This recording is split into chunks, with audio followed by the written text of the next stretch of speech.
Ladies and gentlemen, welcome back to another episode of the Irish Breakdown podcast brought to you by our friends over at FanDuel. Happy Tuesday. We are one day closer to Notre Dame kicking off their season against Wisconsin up at Lambeau Field. Brian, today we're talking about offensive breakouts, man. This is going to be fun. I was going to say the amount of days, but I'm going to let Karen handle that in the chat. But, man, we're just getting closer and closer and closer. And our season preview continues here at Irish Breakdown. And today we're going to dive into, as Trevor talked about, we're going to talk about some breakout players. We're going to talk about a freshman class impact. And we're going to, most of these Tuesdays will be offensive focused. And then the Thursdays will be kind of defensive focused. So like when we talk about today, we're going to talk about the players we predict as breakouts for Notre Dame in 2026.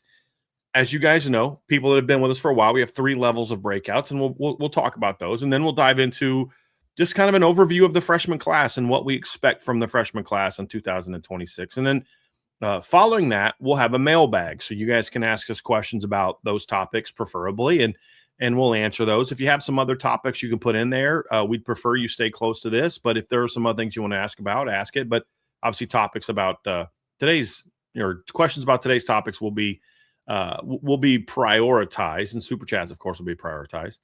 And then Thursday we'll have kind of the same show with the same topics, but we'll talk about the defense. And of course, anytime there's breaking news, we dive into it. So I'm excited to talk about this today, Trev. Breakout conversations are always fun, especially with kind of the layers to it, because there's so many different levels of breakout and different types of breakouts that it really makes it easier for us to be able to look back and say, hey, like this guy can do this guy can do this guy can do this, as opposed to just limiting it to, okay, here's the 3 guys we think are going to become All-Americans this year that weren't All-Americans before. And because the reality is part of the reason is like, okay, we have more guys to talk about, but why more guys to talk about? Well, there's different levels of contributions to being successful. Yes, you need your Jeremiah Loves, but you know what you also need? The Jordan Faison, who wasn't a great player last year, but was a steady player, did his job, moved the chains, put him in some second and shorts in order for him to go off. And, oh, by the way, blocked his tail off down the field to open up and spring some of those big plays. Yes, you need your Joe Alts, but you also need your Sullivan Absher type of guys. And so that's what makes this kind of fun, is there's levels of this breakout, because there's levels to what you need from all of your players. I know it's fun in CFB 27 or 26 or whatever year you play to eventually get to the point where you got all 99s across the board in your starting lineup, but that's not real life. And right. That's why I think this show is topic, because there's elite breakouts, and then there's the guys that, maybe didn't play a whole bunch who are now going to force their way into the rotation. And that's why I like talking about it the way that we talk about it. So might as well, Trev, kick things off with actually explaining, what those 3 breakout players are. Because I actually think there's a lot more potential breakouts on offense than there is defense, because there's more players on defense that have kind of like they're there already, and offensively there's a need for a lot more guys to kind of raise their level of play on offense than there is on defense. There's a lot of guys on defense like, dude, just keep doing what you're doing. Offense, I do think for the most part, it's like, hey, there's a lot of guys that need to elevate in 2026 if this offense is going to be as good as you and I think it's going to be, or at least can be and should be.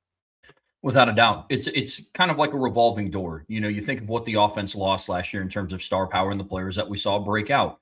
Jeremiah Love's gone, Jadarian Price, 3 out of their 4 pass catchers, 2 captains on the offensive line. The thing I love about the offensive breakout show that we're doing today is it's a need. And it's not just as simple as like, man, we need CJ to win the Heisman, and we need Jaden Greathouse to win the Blitnikoff, and we need Gerby Lambert to win the Lombardi Award. So I love that we're talking about what is the need, because there's different levels to every breakout, to your point, different tiers. And the first one, because there are differences, it's, a player who's rarely played, then they become a key rotation player. The example that we're going to use is Jaden Thomas in 2022. You need players at that level if they want to go on and win a national title, compete for one. Yeah, you do. You need when you look at it, Trev, you need stars to step up, right? We talked about that last week. You need guys that are just really good and steady, and you need guys that are great rotation players or great role players or great do-your-job type of players as well. And you think of, for example, the role that Jaden Thomas served in 2024. Kid caught 5 passes all year. But you could look and say, dude, I think I can name every one, and they were all real super clutch. You know what I mean? They were all really important. It's there was the 4th down catch against Louisville. There was the the jet sweep against Penn State that, set him up for like the go ahead or game tying touchdown. I mean, like I think I can name every play, and they were all kind of money. They were all kind of important plays. There's the third down conversion against Purdue, and you need all those players to step up and be effective this season. And so, obviously, as Trev said, tier 1 breakouts are guys that maybe didn't play a whole lot, but then step into key rotation roles. There's the guys that were maybe key rotation players that become impact starters. And then there's the guys that were kind of impact players already that become stars. And I think, Trev, when we dive into this, I think that's where it starts right there. Is there's a player that's the leader of the offense that we expect to be the leader of the offense, who was a good player last year, freshman All-American, sets, a couple school records, ranked in the top 5 in a couple statistics. We're talking about quarterback CJ Carr. Now the expectation is he was a really good freshman, redshirt freshman last year. He was good for a first-year starter. But now the expectation is that CJ breaks out and becomes a truly elite, one of the best in the business type of quarterback. We're hearing a lot of talk about him having the ability to do that. Now it's time for CJ Carr to actually go out there and get that job done. Yeah, without a doubt. It's very similar to the conversation that we had about Leonard Moore going into 2025. We spent a lot of time talking about, hey, he had a really good season for a true freshman. He was an FWAA Defensive Freshman of the Year. He was on the FWAA Freshman All-American team. But what kind of jump is he going to be able to make? Will he be able to vault himself into that national stardom of, okay, you're not just really good for a corner as a true freshman, you're just one of the best corners in the country. Can CJ Carr make that similar jump, to your point? And it's the need. We've talked a lot so far the last couple of weeks around, hey, Notre Dame is going to need CJ Carr to run the offense this year. He's going to have to be a driver of success.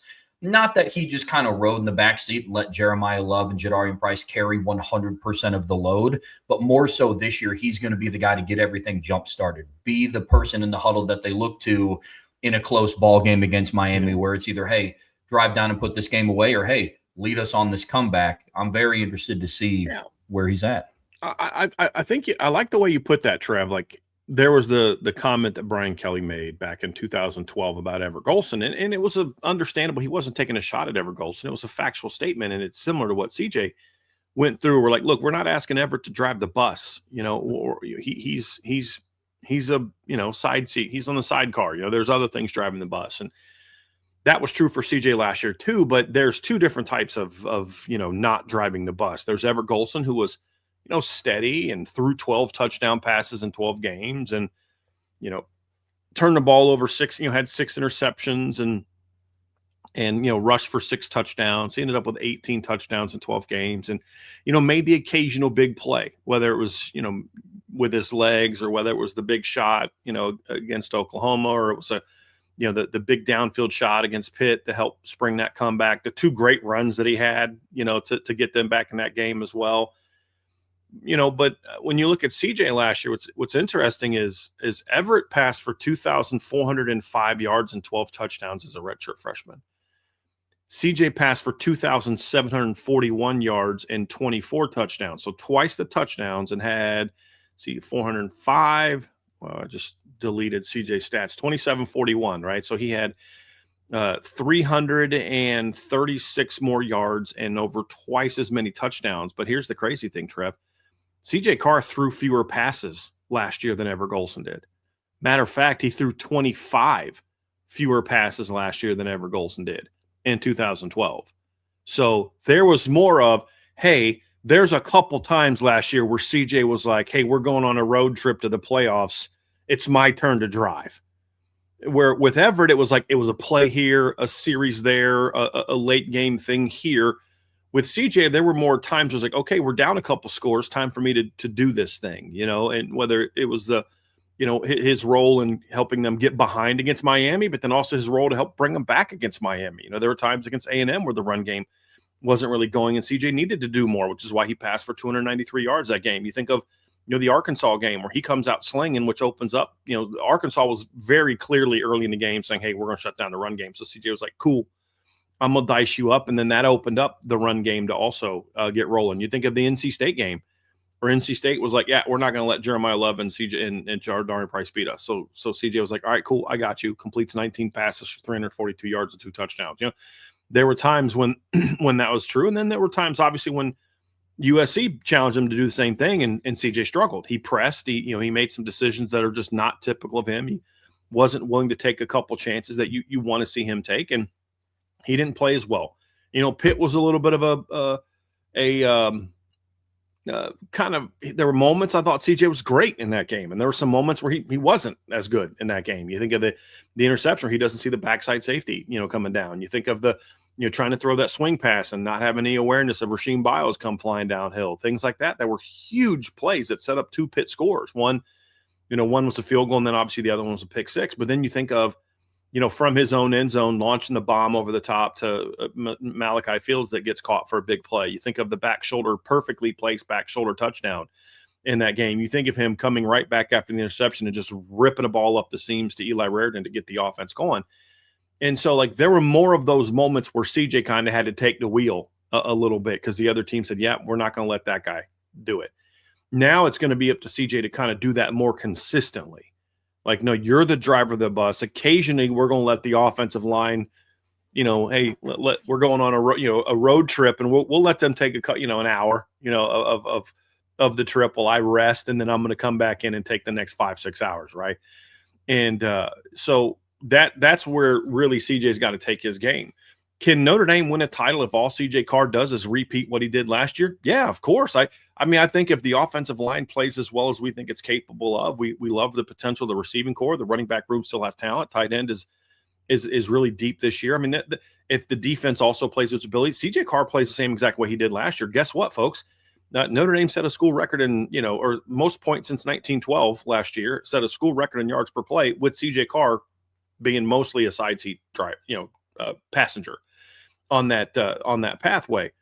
So he doesn't have to improve a bunch to have a big impact on the offense, or at least to keep the offense cruising.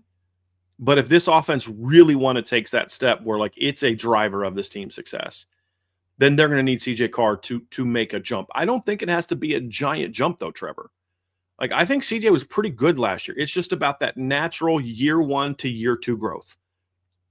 It's about, just not locking in on that first read at times. There's just sometimes where CJ gets that pre-snap read and he thinks he knows what the defense is going to do because on film he studied it and this is what they primarily do. And then he just kind of sticks with that as opposed to, yes, I think this is what they're going to do. But then being prepared when they show something and then don't do it, that you now know where to go with the football. Being a little bit more aggressive at times, especially over the middle of the field. Knowing when to just, hey, man, just take the check down. It's okay. Just dump it off to Aeneas or Kedron or Javion or Jonas or Nolan or whoever. And those type of things. And hey, yeah, you maybe could check every play, but sometimes it's hey, we're okay here. Let's just roll with it. So those are the things that are sort of natural. You usually see that in year 2 of a player's tenure as a starter. You think of some of the success we've seen in, guys in year 2 under Mike Denbrock in the past. And you look at the growth that Desmond Ridder made. You think of Jaden Daniels, who was solid in year 1 under Mike Denbrock. And then the next year goes out and wins the Heisman with the same roster. So we've seen this before, but not everybody's improved in year 2. I don't think Deshaun Kaiser improved in year 2 under Mike Denbrock. So it's not an all the time thing. And now, and a lot of times that's on the quarterback to put in the work to get to that level. But now CJ's kind of got to be that guy. And at the end of the day, I fully expect him to.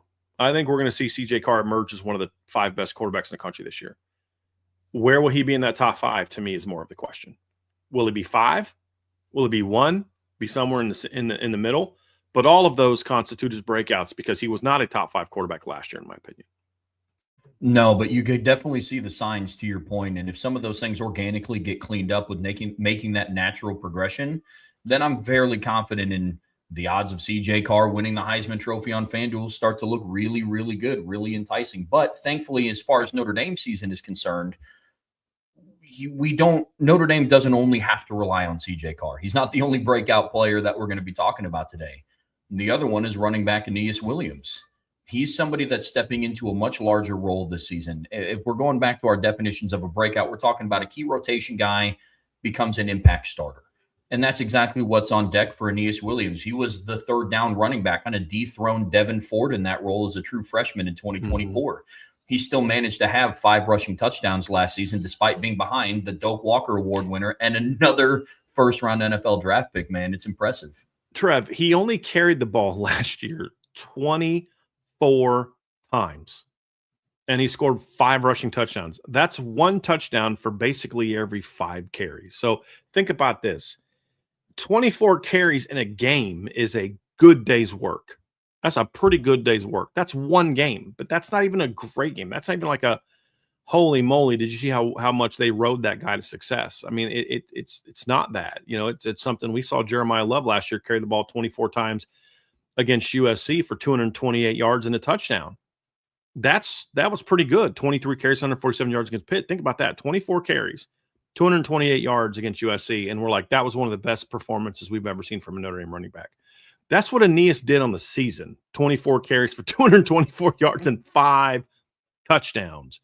Now, a lot of that was against number 2s, but that was also playing with the number 2 offense, the number 2 offensive line, and everybody in the stadium kind of knew they were going to run the football. He's already had 3 50-plus yard touchdown runs in his career on only 50-something carries. So, you know, 1 every 10 touches, he's going to rip it off for a 50-yard game. Think about that. So now the question for Aeneas is, okay, you were good in that role, but is your dominance simply that as of a role player? Like, you can rip off those plays when you're the change of pace guy, but can you do that when you are the starter? Now, when we talk about do that, we're not saying if Aeneas doesn't run for 9.3 yards per carry this season as the lead back, he didn't live up to the expectations we had for him. Right. That's not what we're talking about. And I made the same case going into 2018 when we were looking at Dexter Williams, who averaged over 9 yards a carry on like 30-some carries the year before. When you're the every down back, you're not going to do that. But can he be a 6+ yard per carry guy this year? That's more of the expectation. Can he be a guy that doesn't pad stats against Rice and Purdue, but also goes out there and produces against Miami, BYU, and SMU? I think he's capable of it, Trevor. And it'll look different than it did with Jeremiah, and it'll definitely look different than it did with Jadarian, because I think there'll be more of a pass game influence with Aeneas. But I do think that Aeneas Williams has the opportunity to go from third down back / backup running back to clear number 1 starter. Now, the question for me is, as we talked about, there's the guy that was a backup or didn't play a whole lot that becomes a rotation guy. He is more in the rotation guy that becomes a starter. The question that I have is, can he make a bigger jump than just that? Some guys go from, you know, when you think of breakouts, you look at running back recently. I mean, there's guys that go from not playing at all to having a role in the rotation. And then there's guys who didn't play at all who become studs that next year or really good players. You think of Audric Estime in 2021 as a freshman, carries the ball 7 times. The next year he goes for almost 1,000 yards. Like that's you skipped a couple levels. My question for Aeneas is based on what he did last year. He was a backup running back who played mop-up minutes. He had 24 carries. Can he go from that and maybe jump a couple levels to where he's an impact starter? I think that's the question for me. That's actually one of my expectations for him this season, is I do think he's capable of being that guy. He's got to stay healthy, you know, and he dealt with that elbow injury all year last year, but I think Aeneas has the chance to be that guy. Maybe it looks differently. Like maybe it's more of the all-purpose yards as opposed to just rushing. But either way, if you just say, forget comparing it to last year and just say, can Notre Dame have a top 10 running back room in college football this year with Aeneas Williams leading the way? If the answer is yes, they're going to be just fine. They're going to be really good on offense. And I think that's more of the expectation is, can he do that? Not can he be Jeremiah Love? Because the answer is going to be no. That's setting him up for failure. Can he be Jadarian Price? I don't know that he can do that. Like that's unfair to ask of him. It's a different team, different circumstances, all of it. It's more about in 2026, can he be the leader of a running back room that becomes one of the 10 best units in college football? And I think the answer is yes. Now he's got to go out and prove it.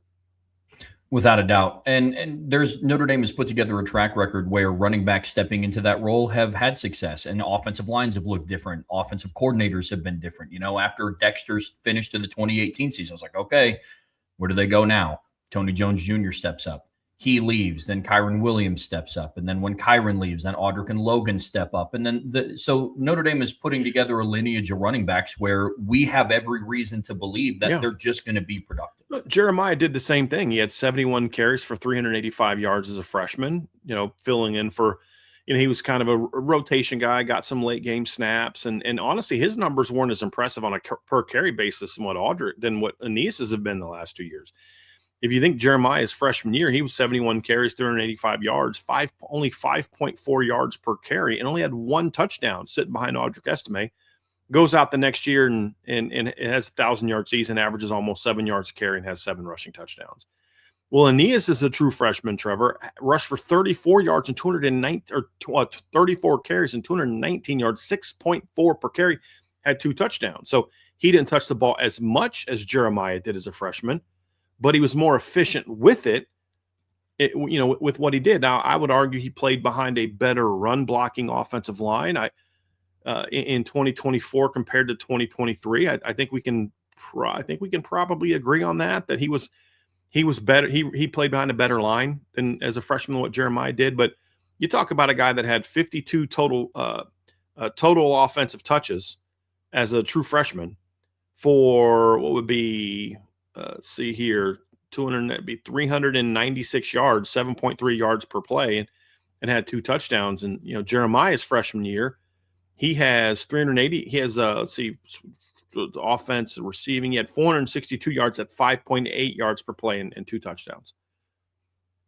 No, so yeah, I think it's fair to say he can be the latest. I'm not saying he's as good as Jeremiah Love. I'm saying even Jeremiah didn't necessarily come out of the gate like, wow, future star, the way that Josh Adams did in 2015. But again, Josh Adams wouldn't have done that if CJ Prosise didn't get hurt, because they just weren't playing him enough. The vast majority of Josh Adams' freshman rushing record yards came after CJ got hurt. He had 120-something yards against UMass, but he didn't play a whole lot. I remember he came off the bench, got 1 carry for 26 yards against USC, and we didn't see him again, in that game. That was kind of how they were using him. And then CJ goes down. He comes off the bench and goes for over 100 against Pitt. He goes for 200 against Stanford. He was a great player. So now Aeneas gets his chance to say, hey, I'm a pretty darn good back as well. And that's why Aeneas is in my breakout prediction. I do think we're going to get a breakout at a running back no matter what, Trev. If it's not Aeneas, I think there's one other guy that you and I both have our eye on that could be a breakout, and potentially a double breakout like we saw in 2022, where Audric and Logan had breakout seasons in 2022. I think it'll either be either or both and. It's possible it could be both and. They may throw a little bit too much compared to 2022 for that to happen, but I could see a world where there's another running back that breaks out as well, and we have a guy in mind. Kedron Young is somebody that we get a lot of questions about and what his health is going to look like. And all signs are pointing to he's going to be available to go for fall camp, which is a really, really positive sign for Jaywan Sider in the Notre Dame running back room. But when you start talking about a player like Kedron, we said that he's kind of the wild card on offense. If he's healthy, he adds a completely different dynamic to the rest of the running backs in the room. A lot of the other running backs are in that, 5'9" to 5'11", 200-pound, 205 to 10-pound frame. Whereas Kedron Young might be one of their most naturally gifted pure running backs, and he's 240 pounds.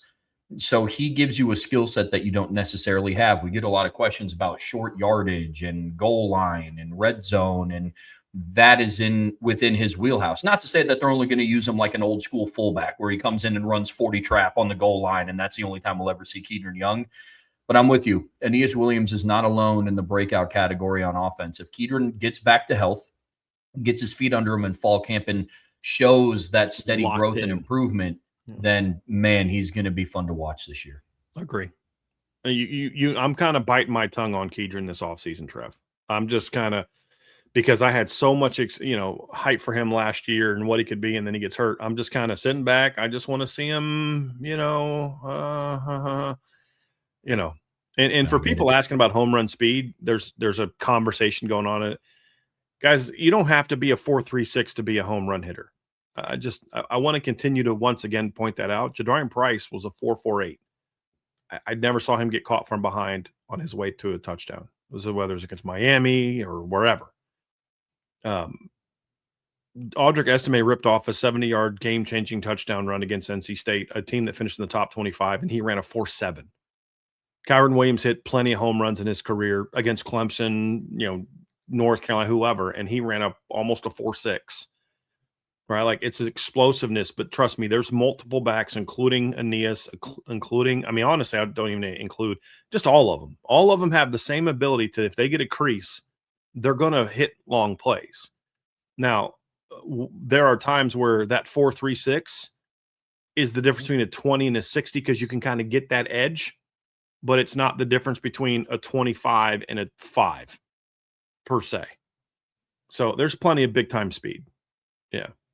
Yeah, without a doubt. I watched Tony Jones Jr. house it from 75 out in the Camping World Bowl. They'll be just fine. I'm confident in that. But, Notre Dame, one of the reasons why we have a lot of confidence in their run game this year is the improvement at run blocking at the tight end position. And Cooper Flanagan is a player that, now that he's back healthy and after some of the things that we saw from him in the spring, he's another player that's on breakout watch. In a similar light to how we talked about Aeneas stepping into the RB1 role, there has been a long track record of tight ends at Notre Dame who step into that role of being the guy where they become very, very productive. Mm-hmm. The difference this year is it's more up in the air than what it was in previous seasons. But every person that stepped up, every player over the last, decade to decade and a half that have stepped up to become Notre Dame's number one tight end to varying degrees have had very productive seasons. Troy Nicholas had a breakout from 2012 to 2013. His breakout looked a little bit different than Cole Kmet's from 18 to 19, but it was still a breakout. Mm-hmm. So with tight end, Trev, I think the point you made is it is a lot less certain because there isn't that heir apparent that we've seen so many other times. Eli Raridan was clearly going to be the guy last year because he was kind of the number 2 and made some plays. Mitchell Evans was clearly going to be the guy that, stepped into the lineup and after Michael Mayer left and, because the writing was on the wall, he then goes out in the, Michael Mayer declares for the NFL, doesn't play in the bowl game against South Carolina. Mitchell Evans steps up, has 3 catches, including the game winning touchdown at the end of the game. So we kind of win the season. Like, okay, it's going to be, it's going to be Mitchell Evans. And then, of course, Michael Mayer comes in as a freshman, splits time with Brock Wright, Tommy Tremble. We knew he was going to be the guy. Like, we've been here going all the way back to, Kyle Rudolph was the number 1. We knew that Tyler Eifert was going to be that heir apparent. And then when Tyler left, we knew that Troy Nicholas was ready to step into that role in 2013. When he left, we knew that Ben Koyak was going to be ready to step into that role the next year. There's always been sort of that heir apparent. And Cooper Flanagan is that guy, but I think there's a little bit more uncertainty for 2 reasons for him. Number one is most of those guys were not coming off season-ending, like injuries that cost them an entire season. Number one. Most of those guys, I wouldn't even say had more production, but like they had played more of a prominent role the year before, where again, Cooper did not. I would also argue that the depth of the tight end room is a little bit different as well. We thought going into 2020, it's like, okay, this is going to be Brock Wright's time, and it's going to be Tommy Tremble's going to battle, and Michael Mayers. He'll come in and have a chance to beat him out, but the veterans are going to get their shot first. And then, of course, Michael Mayer came in and was that dude. And you're in a situation similar to that now with guys like James Flanagan and Ian Premer. But when I look at it, I think we're going to see a breakout from Cooper Flanagan one way or the other. And what I mean by that is maybe he's not the producer that Mitchell Evans was in 23 or what Eli Raridan was last year, but he'll produce to some degree, but his blocking is going to add something so dynamic, in my opinion, to this run game that even if he's just Durham Smythe production, remember the one year where Durham had like 9 catches for 150 something yards and like 3 or 4 touchdowns? Cooper Flanagan can just, that's all he produces. Let's say that James Flanagan and and Ian Premer get all the pass game targets, but Cooper plays the most snaps because he's that force in the run game.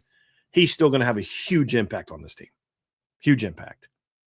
And so that's why I think Cooper Flanagan is in my top target for a breakout season for Notre Dame at tight end this year. Speaking of blocking, let's talk about the big boys up front, Brian, because their offensive line this year is loaded with breakout candidates. And we'll start with the guy making his entrance into the starting lineup for the first time, because all four other players in the projected first-team offensive line have started games in the past. Will Black is a former five-star recruit, and a lot of us, definitely us two guys, are very much looking forward to seeing what he can do now with the first-team offensive line. It's going to be fun. He's one of those guys, Trev, that could go from the bottom category to the top category.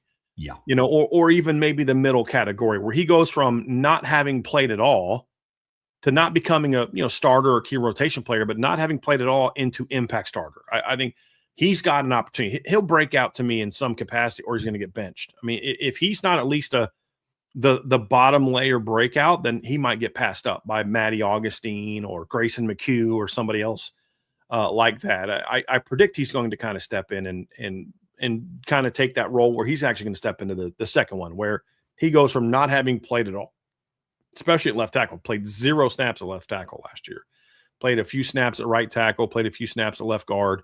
He goes from that to like freshman All-American caliber player. And it's just falling right in line with what we've seen from other guys. That's exactly what Gerby did last year. Gerby played no meaningful snaps in 2024, becomes an impact starter and a freshman All-American in 2025. I fully expect the same thing from with what we're going to see from Will Black, potentially kind of like what Joe Alt did from 21 to 22. Now, Joe started games in 2021, and he was a good player, freshman All-American, but in year 2, he was significantly better. First full year, second year in college. Seeing guys go, Quentin Nelson, from 2014 redshirt playing 0 snaps to 2015 freshman All-American. Seeing Alex Bars play, almost no snaps. It was his second year, but Alex Bars had a couple starts, but didn't play a whole lot in 2015 other than those 2 spot starts when Quentin hurt his ankle against USC. To then in 2016, he's a difference maker at right tackle. So we've seen this kind of happen in Notre Dame a lot. Going all the way back to 2010, Zach Martin doesn't play any snaps in 2009, comes out in 2010, and he's an impact. He's a really good player. I think Will Black just follows that lead of guys who, especially in year 2, like the one exception was Bars was not a year 2 guy.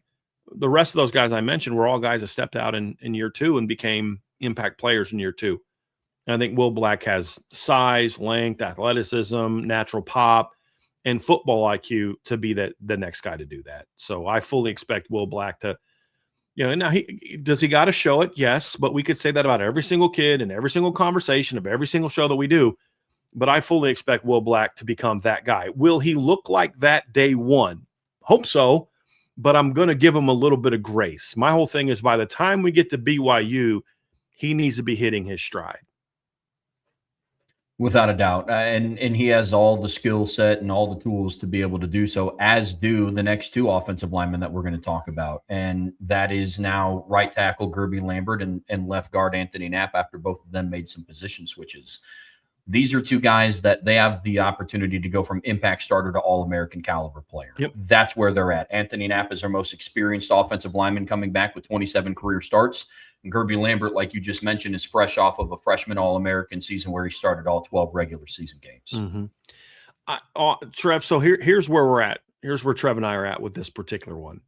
We expect at least one of them. We'll be shocked if at least one of them doesn't go from, really good player to All-American. But we don't have them here as an or necessarily. We have these 2 guys here as both have the potential to do that. I think for Notre Dame's needs, and before I talk about them individually, what Notre Dame needs is they need one of them to do that. They just need, if the other guy if Gerby just makes a natural year 2 jump and that is it, he'll be a better player. That's huge. And then Anthony becomes a star, or vice versa. Anthony's just kind of like a more consistent version of what he was last year. That's really good. And Gerby becomes the star. Great. They don't, quote unquote, need both of them to take that jump into All-American status, but you and I believe that they're both capable of it. Nor will we be shocked if both of them do it. And All-American status is obviously a way of recognizing their greatness, but not every great player gets recognized with All-American honors. I think when we look back on the 2026 season and we're evaluating the play of the offensive line, we're going to see Will Black take a big jump. I think we're going to see, you and I are going to be sitting here talking most weeks about, man, 54 was dogging people today. 76 was locking down the edge of the pass game and was getting great movement in the run game. Boy, that Sully Gerby duo is just, I mean, they're handling business, boy. Did you see that double team that Will Black and Anthony Knapp had, or Anthony Knapp and Ashton Craig? We're going to be talking a lot about that stuff, and we're going to have a lot of conversation about how good 76 and 54 are going to be for Notre Dame this year.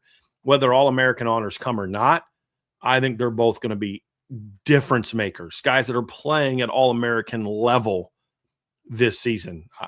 I'll be more surprised if both of them don't than I will if either of them doesn't take a big jump. I think they both take we haven't seen, correct me if I'm wrong, other than Emil Wagner, I haven't seen anybody regress from one year to the next under Joe Rudolph. Have you? I think Pat Coogan got better in 23 to 24. I think Rocco got better from 23 to 24. I think Knapp got better from last year to the following year. I don't know. Like Ashton Craig was better this season than he was in limited snaps. I think Billy Schrouth got better this year than he was the year before. Other than Emil Wagner, I think the rest of the line has showed improvement in year two. And I don't blame Emil Wagner per se. I think there were things that Notre Dame did this offseason to try to protect the legs of guys that played a ton that hurt Emil. I think Emil passed that point of no return on putting too much mass and size on, that you just saw diminishing returns from an athleticism standpoint. But even then, Emil wasn't terrible. He just didn't make a jump from year one to year two. I think he was bad at the start of the season and then leveled off and was steady most of the year. It wasn't like there was this giant regression from him outside of the first two games. So, but usually, what do I always say, Trev? When one player doesn't do something, that's not a coaching problem. That's a player problem, bad luck. There's a lot of things. When you see multiple things happen, that's the pattern where you start bringing coaching into the question, because we've seen at least a minimum of slight improvement as guys get more experience under Joe Burrow. Minimum of that, usually. And then there's other types of jumps. So I'm confident that both of these guys are going to get better this year. I don't see any reason why they won't. The question is what type of improvement, and I really think they're both going to have major jumps. For Knapp, it's about, you're now a year three starter. There's a long history of Notre Dame players making big jumps in their third year starters. Zach Martin did that in 2012. Ronnie Stanley did that in 2015 because, remember, he was a starting right tackle in 2013 and was a talented but inconsistent starter in 2014, 2015. He was an All-American. We saw that with Quentin Nelson, although you could argue Quentin was always really good, but he took an even bigger jump in year three. I think Mike McGlinchey, same thing. Mike McGlinchey started at right tackle in the end of 2014, but 2015 was his first year starting at right tackle. 2016, his second year, he's pretty good, third team All-American. Third year as a starter, breakout, first team All-American. So Liam Eichenberg, 2018, solid. 2019, got better. 2020, All-American. So we've seen this happen time and time again, where that third year is when a guy really takes that big jump. The only caveat is most of those guys weren't transitioning to a position change in their third year. McGlinchey already had made his in year two, like that. But I don't think that it's going to be a big difference. And I think that now Knapp is moving to a more comfortable position. So based on history of the Notre Dame offensive line, even post Harry Hiestand, because the Liam Eichenberg jump didn't happen with Harry Hiestand leading the way. You could say, well, all those guys happened because of Coach Hiestand. Well, not all of them. And even Joe Alt took a big jump in his third year. He was even better in his third year. So I think I fully expect Anthony Knapp to take that jump. Gerby's a little bit more of a question mark based on this is only his second year as a starter and he's moving to another position. But he was so good last year at times, and he's so talented. And now he is moving out to a more natural position where he had always played. Whereas at least Knapp is moving somewhere that we think is more natural for his game, but it's not something he's played before. He was a left tackle in high school. He's been a left tackle in Notre Dame. Gerby's moving out to a position that he'd been playing high school, freshman year. Guard was the change up for him last year. So that's why I think both of these guys make big jumps. But if I had to say, hey, you can only pick one of them, who'd you go with? I'd go with Knapp just because of just looking at the last 15 years at Notre Dame. It's that year 3 guy that makes the big jump in his third year. But if you're going to ask me, I can predict whatever I want to do. I think both of them end up being breakout players for Notre Dame this year. I think they're both going to be just really big difference makers. I'm with you wholeheartedly, man. I mean, with Joe Rudolph, there are examples of players taking a jump in year 3. You just have to get a little bit more granular with where you look because injuries have been a big issue with this offensive line. But I think about what Billy Schrauth looked like at the end of 23 versus what he looked like against USC this past season. Significantly better player. I mean, so there are examples of it. And he was better this year than he was at any point in time in 2024. Yep, without a doubt. So there are examples. They're just not as long-standing because of the injury issues. And guys getting beat out. There haven't been as many third-year starters. Pat Coogan and Rocco kind of got pushed out, in that third-year type of deal. But yeah, I mean, so yeah, you haven't seen it as much, but like we have seen it at least enough to say there's no pattern of regression. The longer you've played for Joe Rudolph, there's no pattern of regression that we've seen on the offensive line. And that's kind of why I feel like we can take some solace. Like, hey, I don't see regression happening. I think the only question is how much of a jump do we see happen? But I think based on what we saw this spring, Anthony Knapp did not look like a dude who'd never played guard before. No. If you watched him enough, you'd see the occasional, okay, he's got to work that out. He put his head down, lunged a little bit further, but it was not much. He looked like the transition looked very smooth for Anthony Knapp, and that's why I think he's gonna have a big breakout year. But I also expect Kirby to have a breakout as well. I'm with you completely. Let's kick it out to the perimeter. Start talking wide receivers. This is a conversation that is a little bit more one or the other than it is the conversation that we just had with Anthony Knapp and Gerby Lambert. We said earlier in the offseason that we're going to kind of stop talking about Jordan Faison without talking about Jaden Greathouse and vice versa. And that's where we start with the weapons on the perimeter.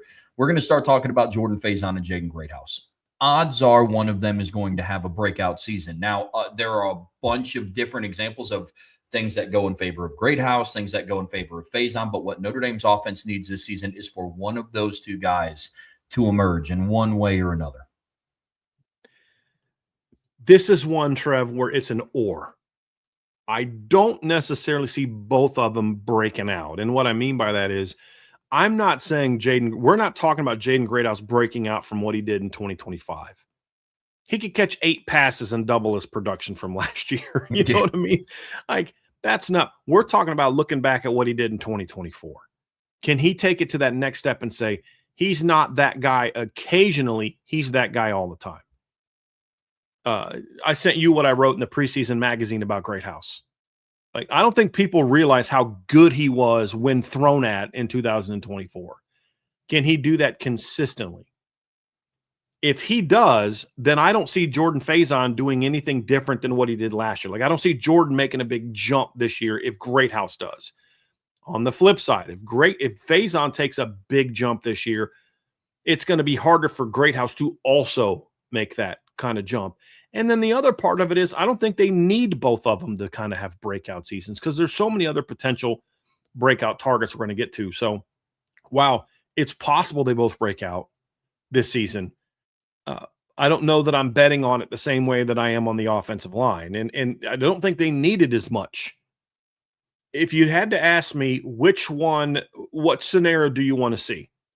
Greathouse get back to kind of being what he was in 2024, and then Faison has a breakout season, like a Miles Boykin type of, 50, 60 catches, 800 plus yards, like 9 touchdowns, in his second year. I think that's a breakout season for him. That's not a giant jump in production, but that would be a lot more impactful production because Jordan had a nice year last year, and I'm not even blaming him for this. But a lot of his catches were on like hitches, screens, and stop routes where he wasn't exactly like working open. Again, I don't fault him for that. That's about how the offense was designed. A lot of horizontal stretch stuff, like just stuff that I don't know is geared towards featuring him as the guy. The offense was built around the tight end and the boundary receiver, and Jordan was a complement. Now, that complement ended up leading the team for a host of reasons in catches, but it wasn't like, man, what a difference maker. Again, not saying he wasn't, just saying that's how he was used. A breakout season may only result in him having 10 to 11 more catches, maybe 10 to 12 more catches, and maybe only 200 more yards. But it's the way they're using him and the type of playmaking he's doing that would constitute a breakout for Jordan Faison. Because he could honestly, Trevor, there's a world in which his production doesn't change much, but the way he's used is more impactful. So instead of a 12-yard gain on a stop route where he catches it, squares the guy up, and just runs until the guy tackles him, it's now you're using him on a crosser. He catches it and makes a dude miss and then gets the 12. Same catch, same yards. One was more impactful than the other, because when a guy can do that, you now have to start getting your linebackers and your safeties driving downhill to cover those more vertical stretch type concepts, which then opens up the backside digs, which then opens up, the deep over route behind it. You're running like a backside flood with, Jordan runs a crosser and then somebody's climbing over top of him and he's already made 2 plays on crossers. That backside safety is like, oh, I got to come flying down. And next thing you know, Mylan Graham or Greathouse is opening up on that over route for a 25, 30-yard gain. Okay, great play by Mylan or Jaden or whoever, but the guy that made that play was Jordan Faison, because he'd already made 2 plays in that zone that forces them to kind of overreact to him. It's stuff like that where I think he could have a bigger impact. So here's my question: is getting that from him and then Greathouse just reverts back to what he was in 2024 better for Notre Dame, or is it better for Notre Dame for Jordan Faison to kind of repeat what he did last year with some minor variations and Greathouse becomes more consistently that dominant player? I think that's the question. I'd like to hear your thoughts on that, Trevor, and then I'll give mine. I think they're both wins, but I'll explain why I think one over the other would be better for Notre Dame. Yeah, I think without a doubt, both options, I'm not going to be upset at either of those. But we talk a lot, and sometimes it can get misconstrued that when we say like Jordan Faison could repeat his same production from last year and it's a win for the offense, it's not an indictment on Jordan Faison. I dream of the day where Notre Dame's second or third best receiver on the team has 49 receptions, 640 yards, averages 13.1 yards a catch, and has 4 touchdowns. Personally, I think what would be better for Notre Dame is if Faison repeats that production and somebody else then has that breakout. Because if Faison can be that all reliable in this offense, change up his play style, but he's still going for over 600 yards. He still has multiple touchdowns on the season, but then you have a Jaden Greathouse or a couple players we'll mention after have 50 some odd receptions for close to 900, 1,000 yards and more touchdowns. I think that would make for a much more potent offense, because that's just when you're a quarterback and you want to have that go-to target in Faison, that's kind of what that starts to look like for you. So you need both of them, but I'm under the impression that Notre Dame's offense would be more potent and more explosive if Faison just repeats what he does and then somebody else elevates into that national star type of breakout for Notre Dame. Here's why I think it's more important for Jaden Greathouse to have that breakout season. I would like to see Jordan Faison kind of be what he was last year, but a little bit differently. More, look, somebody in the chat said, hey, receivers got to do more. They need to always be, kind of on the move. And I'm being a bit hyperbolic about the always, but you need both. You need plays where the quarterback knows that guy's running to 12 yards and he's just going to be there. Because you're coming down off of, you're running a slot fade, and you need to know that if they cover the slot fade, I know exactly where my secondary receiver is going to be or my secondary read is going to be. That's why you run it with like a hitch and why you run it with like a Y stick or something like that. You need to know where you're coming down. I can work my eyes down and boom, there he is. Or I need to work my eyes backside and know that dig's going to be at 12 or that backside comeback's going to be at 12. Not finding where he is on the crosser. Like there's a time and a place for that. It's mixing those two things up. But if Jordan Faison simply repeats what he did last year with maybe some variation on how they use him, but you get a breakout from the slot, whether it's Jaden Greathouse or who we're going to talk about next, that to me impacts the entire pass game dramatically. When you can, because what's the pass play that Mike Denbrock likes to run the most? Slot fade. and they just weren't as good at it last year. Just the numbers back it up. I'll have some stuff this summer kind of backing that up, where the slot fade just wasn't as productive for Notre Dame. And when it was like against some of the worst teams on the schedule, where you go back to the slot fade in 2024 and they hit it all the time. It might only be one time a game, but they'd hit it all the time. You think of the slot fade, the great play Jaden Greathouse made against Georgia Tech. You think of obviously you get into the postseason and making those plays against Penn State, making those plays again. And it wasn't just Greathouse that was making plays on those type of plays. You think of the championship game where he was making plays on that concept. So you didn't really have that last year once he went out. And CJ didn't throw it nearly as well as Riley did. That's another thing. CJ's got to throw that route better.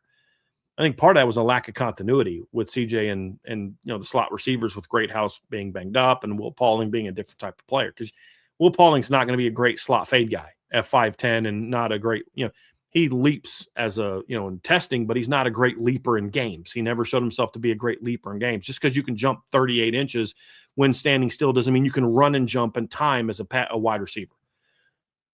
So getting that back when Greathouse went out, look, you could attribute it to a lot of things, but here's all I'm saying. The numbers for Malachi Fields in the first 4 games were dramatically better than Malachi Fields in the last 8 games. What changed after the 4th game? No more Jaden Greathouse. They said, well, Greathouse only caught 4 passes. I understand that, but when you go back and watch how teams played Notre Dame last year, they were defending Jaden Greathouse like he was still the dude they saw in the postseason. Now, I don't think that would have continued maybe all season if Notre Dame just refused to get him the football. But if you look at the first 4 games, Malachi Fields had 48 catches in game 1. He had 48 yards in game 1, 77 yards in game 2, 78 yards in game 3, and then 72 yards in game 4. And you look at after the season, he only topped 70 yards twice the rest of the year. If you take his numbers in the first 4 games and put him out over 12 games, he's over 800 yards last year. Why? Because when teams no longer had to really be afraid of that slot guy, and let's be honest, there were times they just didn't guard the slot. I mean, you go break down Will Pauling's highlight film from last year. This isn't a shot at all at Will Pauling. It's just there were times he's catching the ball and there's nobody else on the screen. Why? Because they were focused so much of their attention on the tight end. Because remember how good Eli Raridan was at the start? Teams were worried about that up the middle impact. Then all of a sudden, no more Greathouse. Now we can focus more of our attention on shutting down Malachi Fields. His numbers go down, and you just weren't getting the same level of impact in that regard. So when you have a guy in the slot, it changes how you defend the entire offense with how Mike Denbrock uses the slot receiver. It just does. And so if you can get a breakout from the slot, preferably Greathouse because he's more of a known and he's more of a physical contested catch kind of guy, that changes how teams defend this offense. And it also gives CJ Carr a guy that he knows, dude, I just got to throw the ball up to that guy and give him a chance to make it. That's what Marcus Freeman said to us in our one-on-one last year with him in the media in that kind of late summer one-on-one where we just get to sit down and talk to him in his office. That's what he said to us, our group. He said, look, our quarterbacks just have to understand Jaden's always open, whether he's open or not. He's always open. And that can be a hard lesson for a freshman to learn. Whereas Riley Leonard has been thrown to tightly covered receivers his whole career. Dude, you know what I mean? And he was a senior. I think we'll see CJ be more comfortable doing that this year. It's saying, okay, this is what, if this position can make an impact, then all of a sudden it makes Jordan Faison's job easier. It makes the boundary receiver less pressure packed. He doesn't have to be the contested catch guy. It takes some of the pressure off the tight end. It just makes the whole Mike Denbrock pass offense work a lot more when that slot is a guy that teams have to defend and prepare for. And that's why they need Greathouse or another player to be that true breakout. Now, if Jordan Faison breaks out, the offense is going to be better. And I'm just saying, if he just does what he does and the slot becomes a difference maker, then I think it's going to be good. Having said that, if we just get the Jaden Greathouse from 2024 production from the slot, that still is going to impact the offense. And that's kind of where I look at it, Trev, is like they just need the slot to be more impactful on certain routes that it just wasn't overly impactful on last year. That's not really Will Pauling's fault. This isn't a criticism of Will Pauling. You don't bring in a 5'10" and a half guy and say, hey, go dominate on slot fades. That's not his game. His game is route running, getting open, things like that. It changed how they use the slot. And Will was effective doing what they asked him to do, but you lost some of that game-changing type of play when Greathouse went out, and you had to alter it. Again, I don't think that's what they ultimately brought Will Pauling in to do, nor at least they shouldn't have. That's an unfair ask.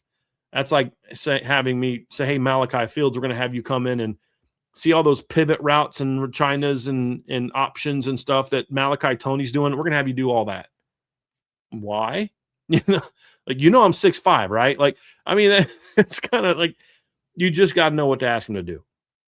And so that's why I think a slot breakout is even more important this year. Speaking of that, Trev, that's why I think Mylan Graham's the other slot that I have my eye on. Now, Mylan isn't the same as Jaden. I would love both of them to be difference makers this year, and I would love to see Jaden at times outside with either their Jordan or Mylan inside. Like, I think there's a combination of those three. However, Mylan Graham brings some juice that the other receivers don't have down the field. So, perfect world, we're talking about all three of them taking a step, but it doesn't have to. It's not Jaden Greathouse or bust this year. And the reason I say that is, again, this is not, Mylan Graham's better than Will Pauling. Not what I'm saying. What I'm saying is Mylan Graham's a different type of athlete than Will Pauling that better suits and better fits kind of what Mike Denbrock has done with his slots. You talk about Jaden Greathouse in 2024. You think of how important he was to the offense. And then you look at, how often they would put Malik Neighbors in the slot in different concepts and run slot fades to him and things like that in 2023 at LSU. And I broke down the stats. The slot was targeted a lot under Mike Denbrock in 2023 at LSU, and he was targeted a lot in 2024 at Notre Dame. I think we're going to see them get back to that with some combination of Jaden Greathouse, Mylan Graham, and potentially even Jordan Faison at times, and maybe even Bubba Frazier. But Mylan Graham, as we saw in the spring, Trev, can be a difference maker in the slot as well. So if Greathouse doesn't break out, then they're going to need Mylan to break out. And in some way, hopefully it's both, where maybe Greathouse becomes that dog, and then Mylan goes from 6 career catches to like 20 career catches, and he's averaging 18, 19 yards a catch. And then it's like, dude, yeah, he maybe didn't have a ton of statistics, maybe only 20, 25, 30 catches. But dude, when he got targeted, boy, he was a playmaker. And so, perfect world, all three of them have some level of impact this year. But if it's not Greathouse, it needs to be Mylan Graham at that position. You can see a breakout based on skill set. You could have Mylan Graham running by people on slot fades. You could have Jaden Greathouse winning contested catches on slot fades. And then you could have Jordan Faison breaking out, running over routes and slants and catching the ball on the go. Another player that could have a breakout based on skill set is Quincy Porter, another Ohio State transfer wide receiver who came in the same portal class as what Mylan Graham came in at. He's the only receiver on the roster right now whose body type matches what they lost in Malachi Fields. One of the biggest reasons, and this is all due respect to Will Pauling because he led the team last year in touchdown receptions, but they have a bunch of Will Pauling body types on the roster right now. A lot of 5'10" to 6'1" guys that are dynamic, good route runners. shifty. And yeah, they don't have a 6'4" long, rangy, big-bodied contested catch guy. And those are the shoes that Quincy Porter could fill. Mm-hmm. He's in that conversation as well. My expectation for Quincy Porter is I think he needs to at least be a level 1 breakout. They need him or somebody to be that level 1 breakout or level 2 breakout, meaning like I don't need Quincy Porter to necessarily have 50 catches this year. If he does, great. That's if he has a Miles Boykin type breakout, that's phenomenal. But he at least needs to be a guy that you put in there and say he gives us something into the boundary. When you're looking at it from the offensive coaches or the quarterback's perspective, he gives us that big play, aspect of, hey, like this guy maybe only caught 2 balls, but they went for 45 yards and he had that huge contested catch guy. That's what I need to see from him. He doesn't have to be the number 1 or number 2 leading receiver. He just has to make plays. And that could be anywhere from 20 to 30 catches, or he breaks out and becomes the number one. It doesn't just have to be the number one. That's my point. And the other thing is I'm trying to temper expectations for Quincy a little bit because he only played a little bit as a freshman and he's coming off the knee injury. And I don't know where he's at health-wise, but I'll say this, if he is healthy and he's focused and locked in and hungry, he could be one of those 0 to 3 or 0 to 2 type of breakouts. Because as you said, Trev, they just don't have anybody else like him on the roster. Be very much looking for, but some of this kind of goes back to what we've been talking about all offseason, is how excited we are about this Notre Dame wide receiver room. Big picture, to people who don't listen to us all the time, it kind of sound like, okay, here we go again. We're at the point in the offseason where Notre Dame's wide receiver room is going to be awesome, and we'll see what happens. But it's because of Greathouse, Faison coming back, the Ohio State transfers, and a couple of guys that we're getting ready to talk about where the outlook just looks different. But before we get to some of those, Brian, I know that there are some other dark horse candidates that have the option to break out in many different ways. And we'll go back to the tight end room for the first one. And it's a player that all of you should be very familiar with, that we've talked about a lot. And it's James Flanagan. He is somebody that made his presence very felt towards the tail end of the 2025 season. And man, I'm if that was just a preview of things to come, he could be a dude this year. Yeah, I think so, Trev. He's one of my dark horse candidates. Again, at the very least, I think James is going to go from a 0 to a 1. Didn't play a lot last year, and he's going to become a really important role player, rotation player this year. I fully expect that. Where he's kind of my dark horse candidate, though, is he could be a guy that goes from like 0 to 2, where, maybe he wins the starting job at some point in time this season and then boom, takes it to another level. And so he's in that. I think Nolan James could be that guy. If the two older running backs don't step up, maybe Nolan James steps into a role like that, Trev, and becomes, that didn't play a lot last year and then goes out and rushes for 600 or 700 yards this year. That's a kind of a level 2 breakout. I think when I look at, Sullivan Absher, could potentially be a breakout player. It's going to be a little harder for him because of how much he played last year and the expectation, but also because of what's around him. Final one here is an interesting one. I think that there's an opportunity, if not a need, for one of the two redshirt sophomore receivers to finally step up and have a breakout. And we're talking Micah Gilbert or Cam Williams, because everything we just said about Jordan, Mylan Graham and Jaden Greathouse and Quincy Porter, you could also state about Micah Gilbert and Cam Williams. I'm just not – because they're returners and they haven't done a whole lot, they're going to be over scrutinized compared to Mylan Graham and Quincy Porter, who haven't been here. But it's just kind of one of those things where if you don't do it now, I don't know that's going to happen. And you and I have talked a lot about Mike and Cam the last couple of years. I just don't want to spend a lot of oxygen on them, because what we said about them last year and the year before, that's still true now. They're both very talented. They both have capability and the tools to be the guy at Notre Dame, but they got to show it. It's as simple as that. But would it shock me if Cam Williams is a breakout player this year? No, it would not. Would it shock me if Micah Gilbert's a breakout player this year? No, it would not. It's just at this point in time with them, because we've seen them now for 2 years, they got to show it to me. But they're on my list of guys I got my eye on. They just need to show it.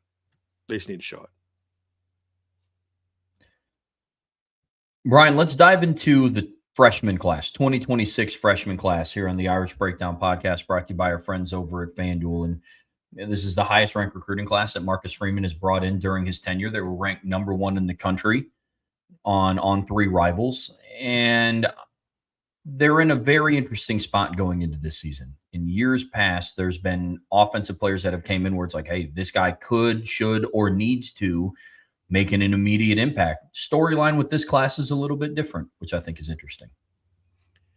Yeah, it's one of those things, Trev, where if this freshman class was showing up a year ago, 2 years ago, 3 years ago, 4 years ago, any year before this one, we'd be talking about this freshman class is going to come in and just litter the lineup. I mean, we're talking about running backs coming in and maybe starting. We're talking about receivers coming in and playing a bunch, if not starting. We're talking about a tight end coming in and like, dude, is going to be an absolute dog. And there's a couple offensive linemen that I think could have come in and maybe pushed for early time as freshmen in past years. The interesting thing about this team is there's nowhere where they have to play. There's nowhere where they're needed other than backup quarterback. There's nowhere else they're needed. If the freshman running backs don't do a thing this year, Notre Dame could still be very good at running back. If the freshman receivers don't do a thing at receiver this year, they could still be very good at wide receiver. Same thing is true as tight end. Same thing is true of the offensive line. So it's ironic that arguably your best freshman class in a while is coming in at a time where there's the least amount of they have to play or this team can't live up to its potential. I just find that fascinating. At the same time, I'll be shocked if this freshman class doesn't still do exactly that. Come in and force their way and say, you may not need me, but I'm going to do this thing anyway. They may not need Javian Osborne or Jonas Walton. Doesn't mean that they won't play.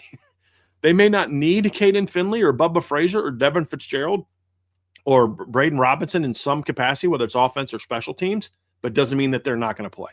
They don't need Ian Premer to come in and be a stud, but he still might be anyway. You know, I mean, you don't need the freshman class in the two deep to fill out a pretty darn good two deep. Doesn't mean that they're not going to push their way into it. So I think that's the unique thing here, Trev, is they don't need the freshman class to become dudes right away or necessarily difference makers right away. But I don't think the freshman class is going to be like, all right, cool, no worries. We'll just hang out over here on scout team, do our thing, and then we'll see you in the spring. I'm pretty sure that's not the mindset that we're going to see from this group. It's not the mindset we saw in the spring from the guys that were there. Grayson McHugh wasn't like, this is a learning year for me. He was out there battling every day. Same with Sullivan Garvin. Same thing with Bubba Frazier. Bubba Frazier was like, they got great house. They got Miley Graham. I'm good. He's like, no, I want to play. And this is what I need to do to play. Devin Fitzgerald, same deal. Now you're adding, you've got all those freshmen, and then you're adding Javian Osborne, who didn't practice in the spring because of an injury. You're adding Ian Premer to the conversation, who wasn't on campus in the spring. You're adding Teddy Gerard to the conversation. You're adding Ben Nichols to the conversation, and all those other freshmen got a whole spring of work under their belt. All I'm going to say is this. If you are a non-freshman on this roster, do not get complacent and don't milk an injury because you want to miss a couple days extra in fall camp to recover, because you may not recover your position when you come back with how good this freshman class is, Trev. I think they're going to make an impact, even though there's not a need. The question is how much, and how much of it will be offense compared to how much of it might be for special teams. Because I think that's where you might see, like, you may not see the freshman class do a whole lot at running back and receiver, but would you be shocked if the starting punt returner and or kick returner is a freshman at some point in time this season? I won't. And that's what's exciting about this freshman class. The thing that I love about this freshman class, and what makes it even more impressive that it was the number one ranked recruiting class, is because they saw what was on the current roster before they signed. They looked at it and said, oh, you have a roster with these guys? Yeah, I'll still come to South Bend. I'm with you completely. I was very, very impressed with a lot of the things that I saw from this class in the spring, offense and defense. Obviously, today we're talking offense, but it feels weird, man, when we're going through and we're doing all the player profiles right now, and we're talking about all these talented true freshmen, and I find myself consistently, and it feels lazy at times when I'm just like, yeah, anything they get from Sullivan Garvin in 26 is, gravy on top. But I think that's a testament to the roster, but it's also a testament to these kids still wanting to come to South Bend and compete. But I'm with you. In no world would it shock me if they do make their presence felt, and that is a testament to how talented this class is. And I think where you have to start with that conversation is a player that's arriving, that has recently arrived on campus for summer workouts, and that's tight end Ian Premer. We get a lot of buy-sell holds about him, a lot of mailbag questions about him and the type of impact he could have as a true freshman. He is probably at the top of my list. There's a lot of names in contention, but he's probably at the top of my list of candidates in the 26 class to make their presence known on offense this year. I think when you look at this tight end class, Trev, I love this tight end class. And you look at a guy like Preston Farzell, there might have been other years he could play for Notre Dame, but he is the one of those guys that's like, okay, he's going to need a year, kind of like Tyler Eifert did. There's been a lot of great tight ends that didn't do anything as their freshman year because they needed to fill out and get bigger. That's where he is. But when you look at Ian Premer, Trev, he's the kind of kid that you look at and say, do they need him to play this year? No. But is he going to play this year? Most likely, because he's just that good. You're talking about a 5-star kid. I had him as a 5-star. On 3 Rivals had him as a 5-star. I believe 247 even had him as a 5-star. I could be wrong about that because their rankings are usually pretty bad. But, he's a guy that you look at and say, this is just, I was right. Yeah, even they had him as a 5-star. He's from Kansas, and ESPN even had him as a top 40 player. Could you imagine how good you got to be for ESPN to put a kid from Kansas in the top 100, much less the top 40? They don't have anybody on the roster like him, with all due respect. I had James Flanagan as a top 100 player. Cooper Flanagan's a 4-star. Jack Larson was a 4-star. I have Preston Frizel as a 4-star. There's really good freshmen, and then there's the dudes, and Ian Premer's a dude. 6'6", 240, fast, athletic. I mean, there's a high school highlight film of him playing basketball where he's coming down the court and the rim's there. He's going like this, and he's not just like, oh, dunk, he is just wham, he can get up. It's not just about being where he can jump high, but he's a quick leaper. He gets off the ground quickly. He doesn't have to gather and he's coming down running and just jumps off one leg and catches one off the rim and bangs it. That's what he shows on film. And that translates to the football field. I mean, he's got great ball skills for his age. He has, very good route running potential. He's fast. I mean, they put him at running back for part of his senior year, and he's running outside zone and ripping off big runs. I think he had like 600 some yards rushing as a senior. He played free safety. He returned 2 kickoffs for touchdowns as a senior at Great Bend in Kansas. He's just a difference maker. Look, here's the question you don't know about any player until they get here and show it. How's he going to work? And is he coachable? And can he stay healthy? You could be an absolute stud, and all those things could be true, but if you're not coachable, if you don't put in the work, guess what? This room is too good for you to play. I don't care who you are. You could be the next Michael Mayer, the next Dave Casper, the next Tyler Eifert, the next whoever great tight end, Mark Bavaro, whoever is your favorite tight end. He could be the next that guy from a talent standpoint, and he won't see the field on this room if he doesn't put in the work, if he's not coachable, and if he can't stay healthy. I'm not saying he isn't those things. I'm saying that's the only thing that could potentially hold Ian Premer back from making some sort of impact as a freshman. The only question is how much. Is it more of like a 9 to 10 catch guy, or does he have like a Michael Mayer type of season? I think a reasonable projection is an Alizé Mack type of stat line. 13 catches, 190 yards. I think that's a minimum. If he does that with how good this room is, he's the deal. But it also wouldn't shock me if he has a much better season, over 20 to 30 catches, over 300 to 400 yards, and by the end of the year, you're like, yeah, you gotta figure out a plan for 24. Both sides of the ball. You got to figure out a way to get him the ball. You got to figure out a way to stop him. It wouldn't shock me at all. No, it wouldn't shock me either. Ian Premer is one of those recruits that you get that's going to keep them in contention on FanDuel and other outlets like that to Notre Dame to be in national championship consideration. Would not shock me in the slightest if he makes his presence known, just naturally because he's that much of a gifted player. I'm with you completely. He's very explosive, as are some of the running backs, both of the running backs that Notre Dame brought in the 26 class. We saw Jonas Walton in the spring, did not disappoint. We didn't get to see Javian Osborne. I think that's going to change when we get to fall camp, but these two running backs, despite walking into a very talented room with Aeneas and Kedron and Nolan James Jr., they also might have the opportunity to get some playing time as well. This is another room where part of the reason that I'm confident that someone in the veterans is going to break out is because they're going to have to.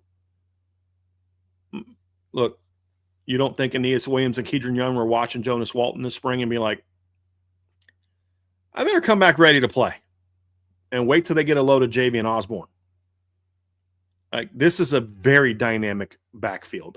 I honestly expect this group to make an impact this year. I think they'll play in some capacity, even if it's just they're getting in at the end of the game and ripping off, big runs. They're going to play. If there's an injury, you may not get your job back. You might get Wally pipped. That's just how good this running back room is. And then the other thing I think this group can do is these are two guys that I see as potential return game weapons, especially Jonas Walton, because he was a really good kick returner in high school. But I don't remember a lot of Javion returning kicks in high school. I'd have to go back and watch the film again. I don't remember him doing a lot, but I wouldn't hesitate to put him back there and see if he can do it. Yeah, because he carried the ball a lot in high school, and so they might have said, "Hey, look, we don't really need him to do this. We're going to give him the ball 30 times on offense. We don't need him to take licks on special teams as well." But for Notre Dame, he won't be that as a freshman most likely. So maybe that's a way for you to give him the football. But look, they don't need these two running backs to have an impact, but I think they will. At the very least, their performance is going to make the veterans play it to the best of their ability to make sure they don't get passed up. I think you're at least going to see that. But if there's any slip up, any not playing great, or you know what, Trev, there's a world in which the veterans play to their potential and these kids are just too good not to play. That's the same thing with Ian Premer. It's like Ian could go out there. I mean, James Flanagan and Cooper Flanagan and Ty Washington and Jack Larson could be everything we think they can be, and they still lose snaps to Ian Premer if he's everything he can be.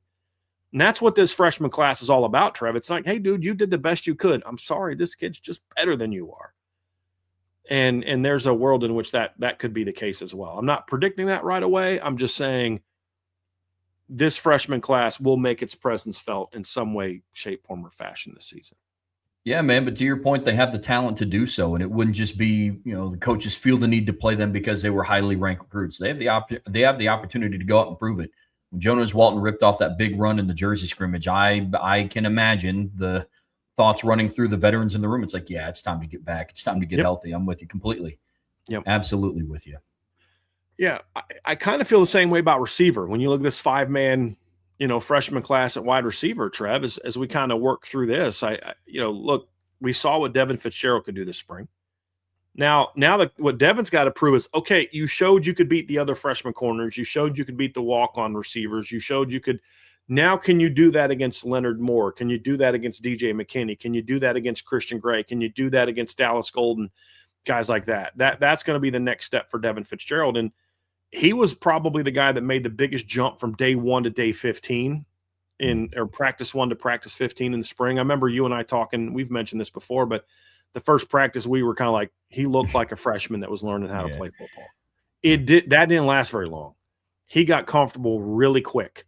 And by practice 5, he was like, okay, that's what Devin, he's more and more comfortable. And that's why Trev had him pegged as his, surprise breakout player from the freshman class from day 1, even before spring ball happened. I think you were talking about that back on signing day when we did our signing day shows.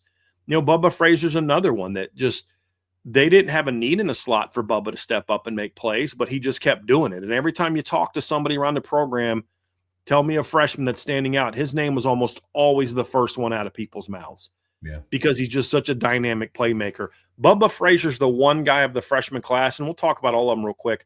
He's the one guy of the freshman class that I'm most confident will play this year. And it may not even be at wide receiver. He's the guy that I look at and say, between receiver, punt return, and kick return, I'll be shocked if Bubba Frazier doesn't have a role doing something at one of those 3 things. He's just too fast and too dynamic with the ball, in my opinion, not to fight for and win a role at one of those 3 spots.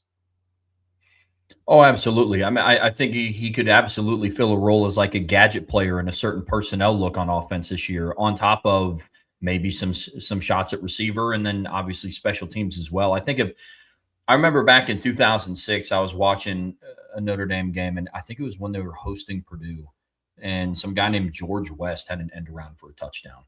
Man, I could see Bubba Frazier coming in and having some sort of personnel package like that. That wouldn't shock me. Not comparing them as players or skill sets or anything like that, but I'm with you. Of the 5 receivers they brought in, I am also with you. I'm the most confident that Bubba's going to be the one that sees legitimate action this year. Yeah, somewhere. He's just too dynamic. Because that's the thing is, we talk about guys that have skill sets that they just don't have.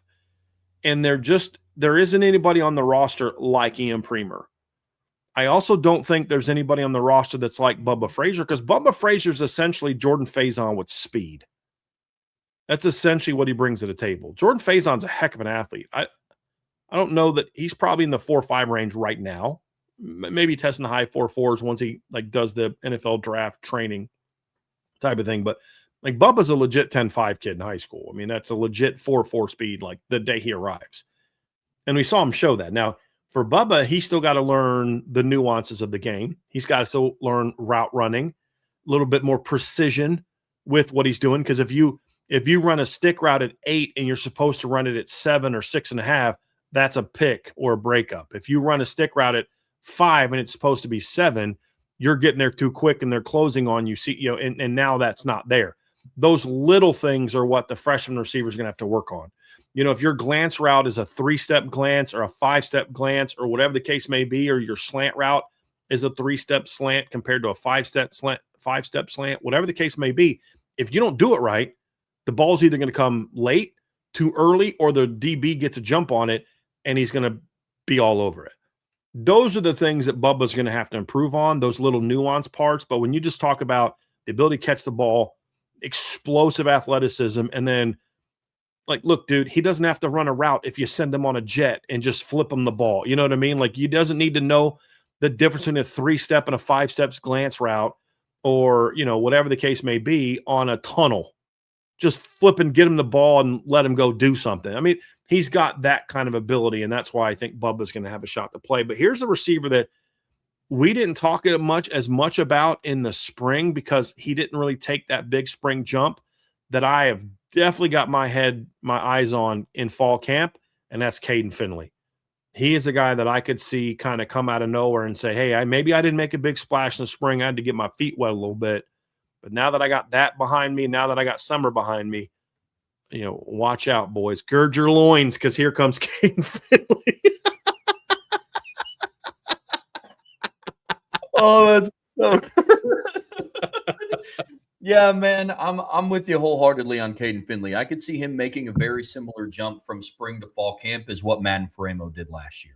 Because when you could watch Caden Finley going through individual drills, you could see the burst, you could see the athleticism, and you saw the potential. Very similar to Madden Faremo. I went on record to say that he moves a little bit differently than some of the other cats in the linebacker room, and that is not because the linebacker room doesn't have talent. Mm-hmm. You could say the same thing about Caden Finley.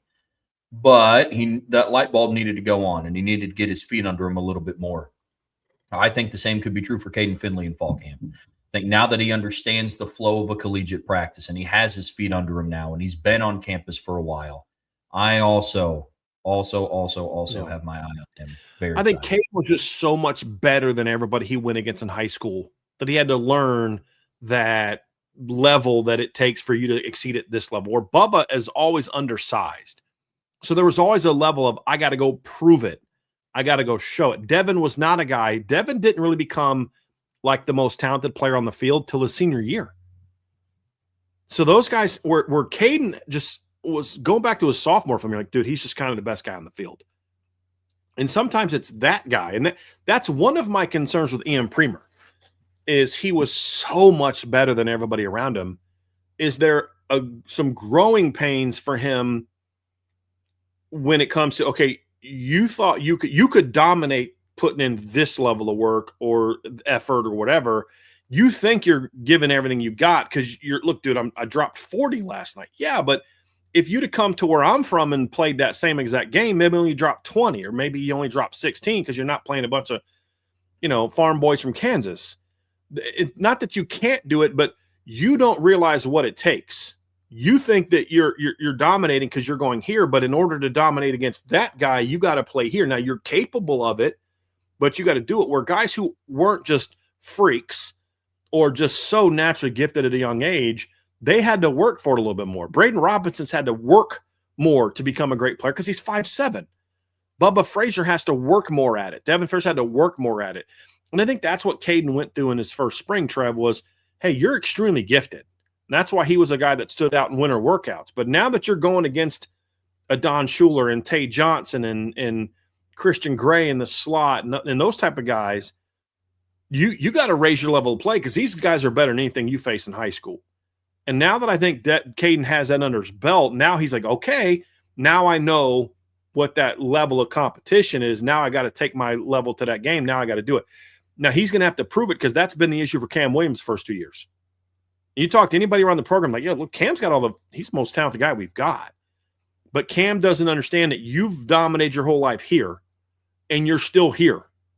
You got to be here if you want to dominate against these guys. And now we need to see Caden Finley show that he can take that jump as well. And I think he will. And that's partly why I'm really excited to see what Caden Finley can do this year. I'm also hoping that Braden Robinson gets back healthy as well. I don't know that he will. I don't know what his timeline is. I know he got hurt late in his senior year, so I'm not sure there. But that's another kid that's just got the ability to be an in it. If he didn't have the knee injury and he got to go through the spring, everything we said about Bubba Frazier, I'd be saying the same thing about Braden Robinson. That kid's going to be hard to keep off the field in some capacity, whether it's quick game, screen game, return game, something. That kid's he's just not, you don't have a lot like him.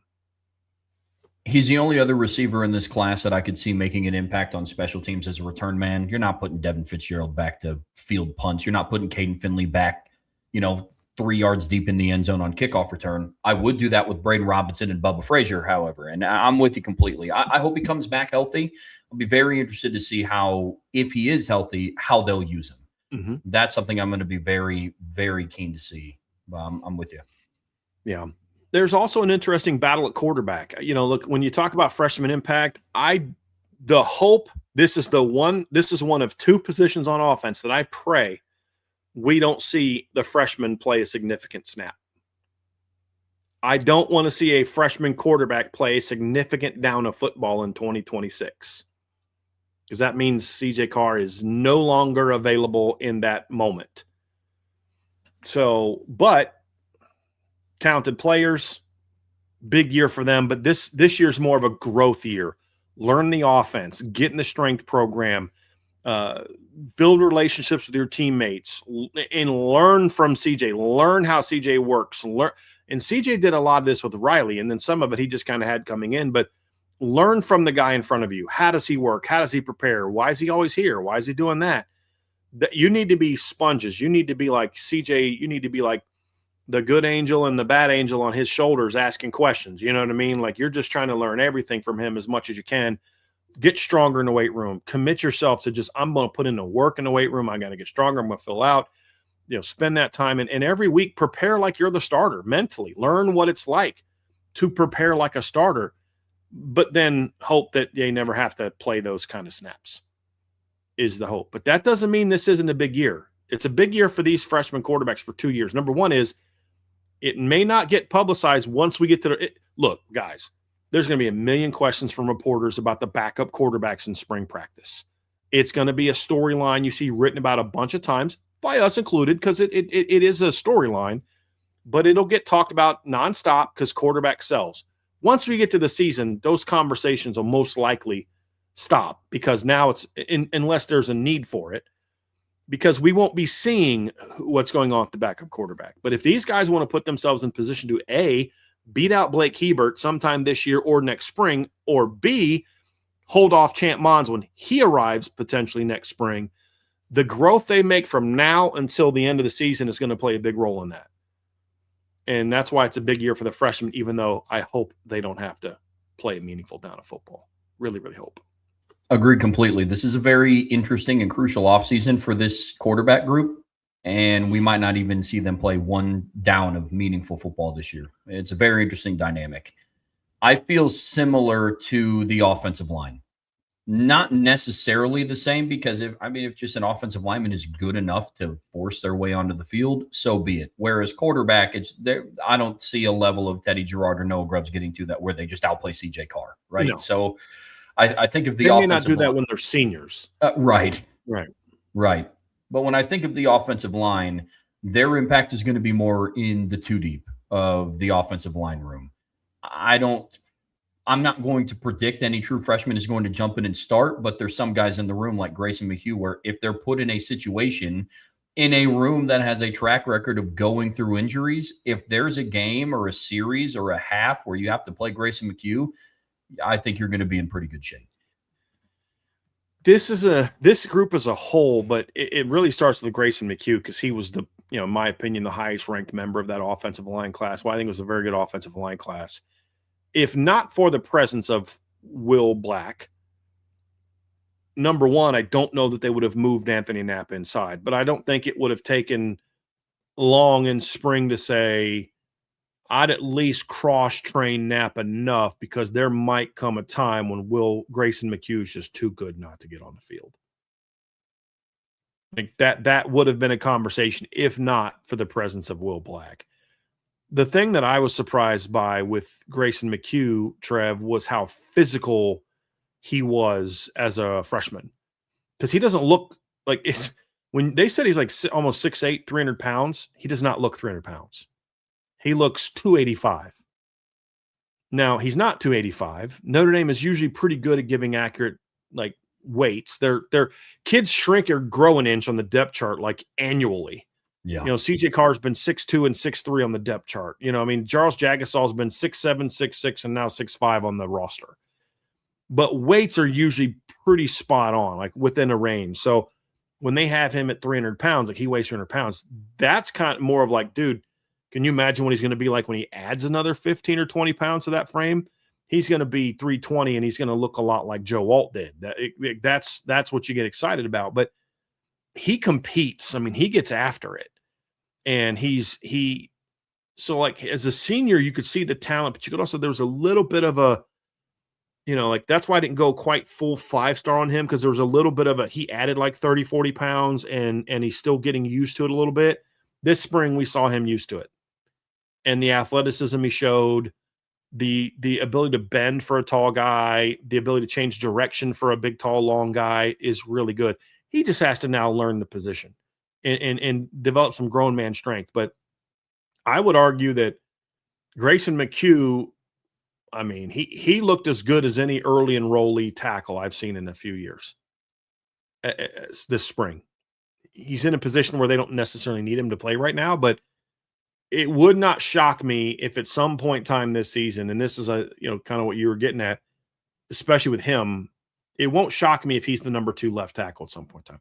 Maybe they don't list him there, but like game 5, Will Black twists his ankles, got to come out for a few plays.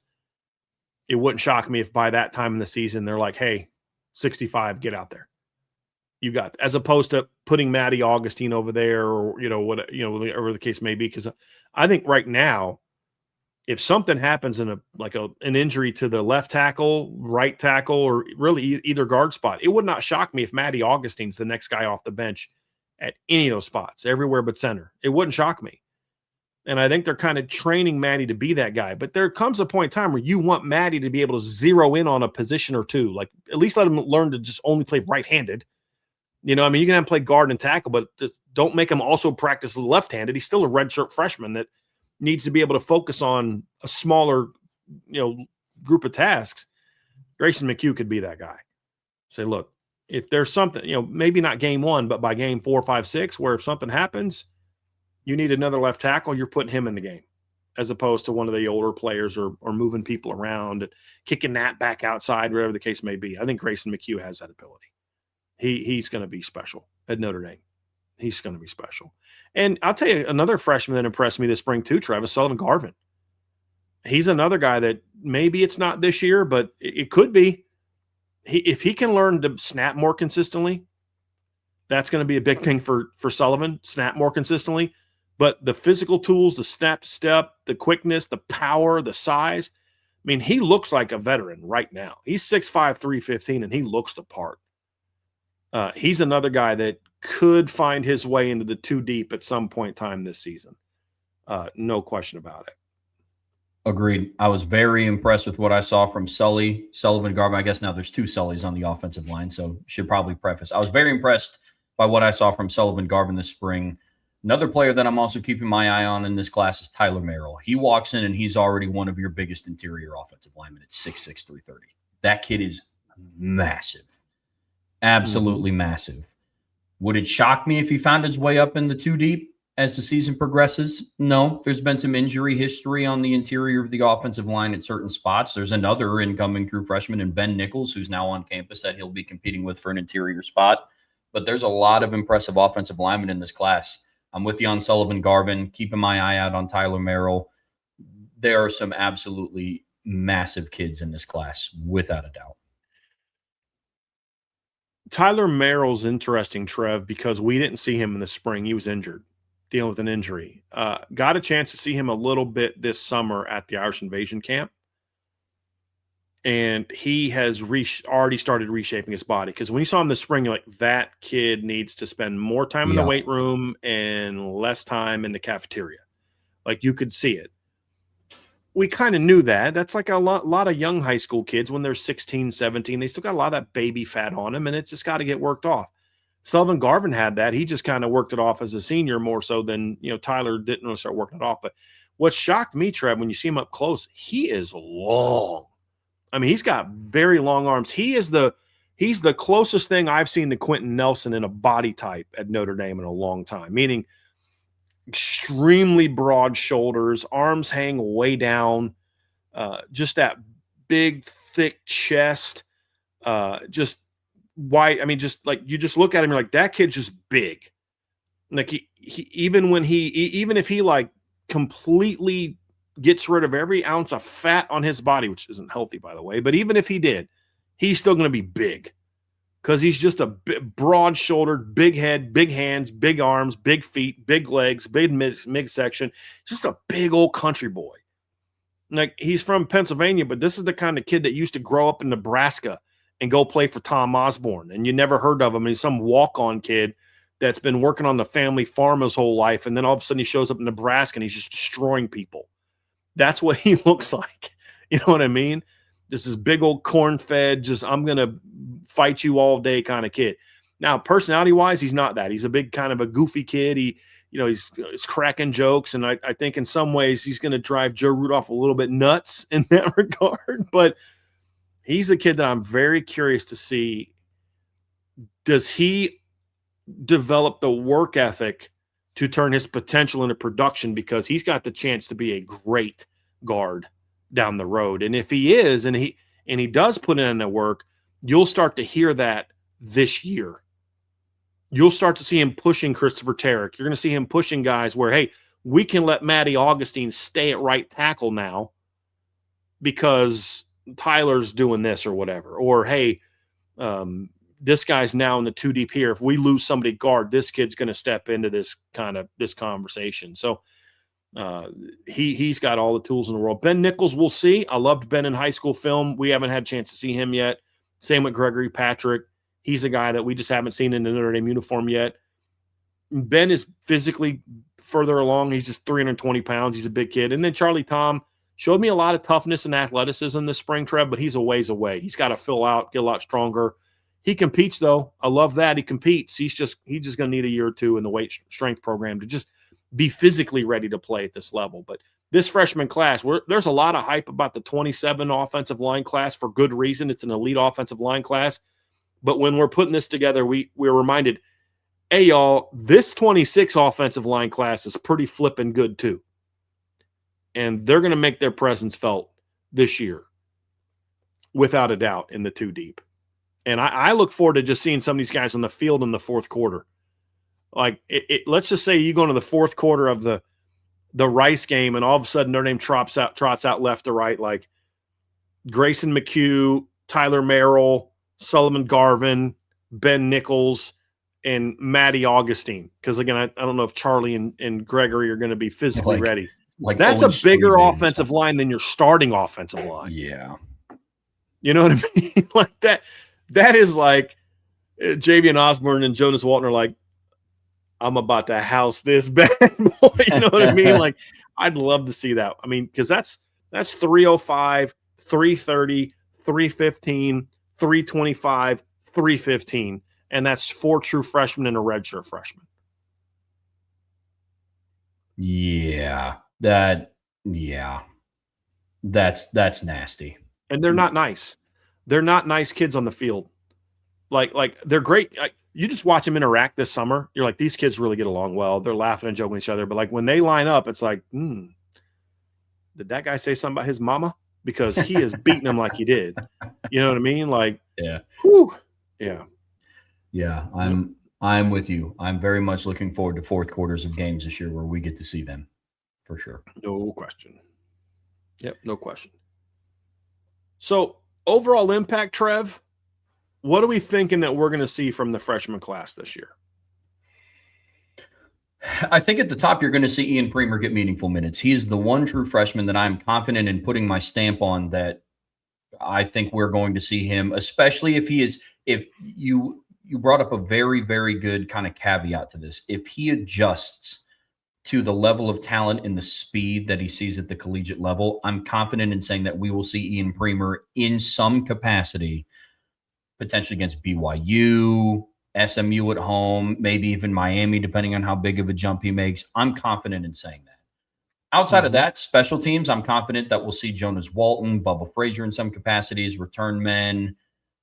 Outside of that, I think you're going to see this class really start to make a push into the two deep throughout the season, in my opinion. I don't think that there's a lot of people that think the two deep is just set once fall camp is over, and then it just doesn't change at all as the season goes along. That could because not that's be been the case at Notre Dame for a long time. Yeah. Because they just didn't have the depth for there to be threes that are pushing twos.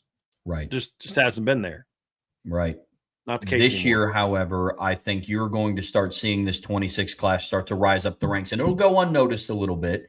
But I think once you get into October, November, and Notre Dame is releasing their two deeps, before games, it's like, oh, hey, look, there's Sullivan Garvin. Oh, hey, look, there's Caden Finley in the slot or something. Hey, look, Jonas Walton is now up in there. So I think you're going to start to see that. Yeah. Here's my prediction. Obviously, Ian Premer, we agree with you. I think he's going to play this year. I think we're going to see the freshman, a freshman receiver, get a little bit of action and then also impact in the return game. I think we're going to see at least one true freshman offensive lineman work his way into the two deep at some point in time this season, at least one. Here's where I am going to go with a little bit of a prediction here, Trev. I think one of the two running backs eventually is on the field. There's going to be somebody that gets injured. It happens every year. Somebody's going to get dinged up. Somebody's going to miss some time. Somebody's going to not perform. Someone's going to have something. And it's just it's going to take just look, their rise up the depth chart is going to be like them going through an offensive line. They just need a little bit of daylight, and it's out the gate. That's how I feel. And now I don't really know nor care which one it is. It could be Javion. It could be Jonas. I think they're both excellent talents. I think at some point in time this season, we're going to see one of them getting on the field. Yeah, I think they're too good, in my opinion, for them not to take advantage of somebody missing a couple weeks because of an injury or somebody, fumbling the ball and they get yanked and, hey, you get in there and, and then on top of that, I think we're going to see them play in game 1 and game 2 and game 3 and game 4 and game 5 because I think Notre Dame blows all those teams out. I think they're going to get carries late in the game and there's no more red shirt rule. So you don't have to think about like, well, let's play them this game, but not like if the red shirt rule didn't change and you blow out your first 5 opponents, you can't play both of them in each game. You have to decide this week we'll play Javion, this week we're going to play Jonas. But I mean, I've never understood why you would consider redshirting a running back like that, but that's what they would do. Now it's like, so what? Just play them whenever you can. And so I think we will see them a lot early. I think they're going to impress. And then when that opportunity comes, I just don't think they're the kind of kids that are going to give that up or miss that opportunity. So I think running back is the other one that I could see a freshman maybe taking over and saying, hey, I'm going to be that guy.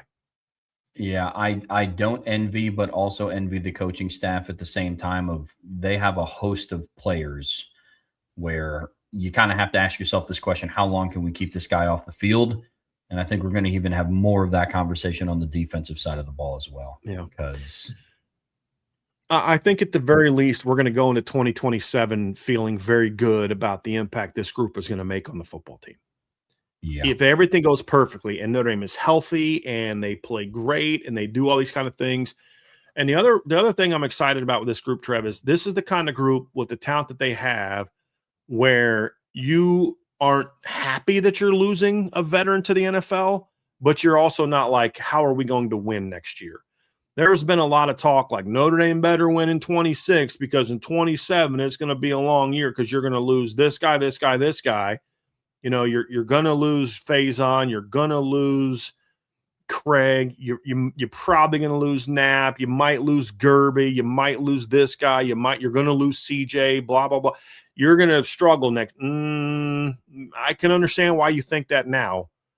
But I think after we see what this freshman and to a degree the sophomore class are going to do, and I think there's going to be a lot more emphasis on like, man, I'm bummed that Gerby's going pro and he's going to be a top 10 draft pick, but I think they're going to be okay because they got Matty Augustine and Grayson McHugh. And man, I really wish Anthony Knapp would have come for another year, but I guess we're going to have to start the Tyler Merrill, era a year early, or Ben Nichols era a year early. You know what I mean? Like, man, I'm bummed that Greathouse and Faison both went pro, and Mylan Graham also went pro after his breakout. What are we going to do? Put Caden Finley and Bubba Frazier and Elijah Burris out there is what you're going to do. And that's where I'm excited about where this team is, because there is that kind of talent where it's like, yeah, they're in reload. They're going to be in full reload mode no matter who they lose from this offense in 2027. And that's where you need to be as a program. Like, I don't know who's the next great D lineman going to be at Georgia. Don't know, don't care. Just know somebody's going to be it. You know what I mean? Like, who's going to be the next great running back at Alabama, whoever the number 2 was last year. Like, back when Saban was there, when they actually understood what running the ball meant at Alabama. Like, there's just kind of those positions like, well, I don't know who's going to be starting at Iowa this year, but he's probably going to be an all Big Ten kid. You know what I mean? That's just kind of where some programs are. And those are the teams that compete for championships every year. And that's where Notre Dame is starting to be in this 26 offensive class is a big reason why I think the present and future at Notre Dame on offense is extremely bright. Brian, we're taking today's show home here on the Irish Breakdown podcast, brought to you by our friends over at FanDuel with a daily mailbag. Obviously, we prefer questions geared towards the topic of today's show. We talked about potential breakout players on offense, players that need to break out. We also just got done breaking down the 2026 true freshman class on offense. So get those questions in. MB for mailbag, mailbox emoji. Lets us know to set your submissions aside, and super chats get bumped to the top. Probably going to be a pretty quick mailbag, Trev. We only have 5 mailbag questions up right now. We're going to start things off with Aiden Banami. I know he's been hurt, but there hasn't been much talk at all about Braden Robinson. Any insight on him yet? Well, Aiden, it's kind of hard to have insight on a guy who hasn't done anything yet. I mean, I'm not being sarcastic. I mean, you literally answer your own question. I don't know what insight we can give on a kid who hasn't been cleared and hasn't been playing and hasn't been practicing and stuff like that because he's recovering from a knee. Now, I do believe he's starting to get closer and closer and closer, but there's not a whole lot of insight that we can give you on him that we didn't give you on signing day. And we talked a little bit about that. And this question came in before the show started, so it came in before we talked about Braden. And I don't know that I then could have known we were going to talk about every single freshman in the class, but I think he's got the talent, if healthy, to help this team this year. Is he going to do that? I don't know, because we haven't seen him yet.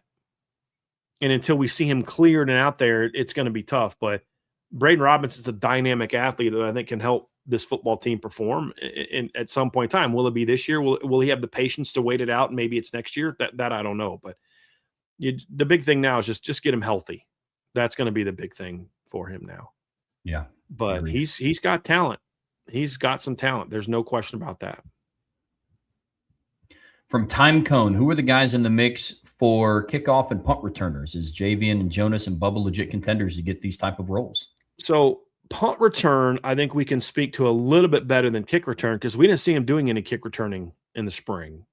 Punt return, I mean, we saw Jordan Faison back there. We saw Mylan Graham back there. We saw a little bit of Greathouse back there, but he didn't do a ton of it because he was out this spring. And then, of course, freshman, we did see Bubba back there. As one of the freshmen. Who else did we see back there, Trevor? Aeneas was another one that we saw back there. And then we'll talk about defensive players on Thursday, but I saw Aiden Pouncey back there a couple of times too, rotating in, fielding punts. Yeah. So those are the primary guys we saw on punt returns. Kick returns a little bit of a different story. Now, obviously, Aeneas was on kick return, last year as the up man. So he was, if they kicked it to the opposite side, he would have been able to go return it.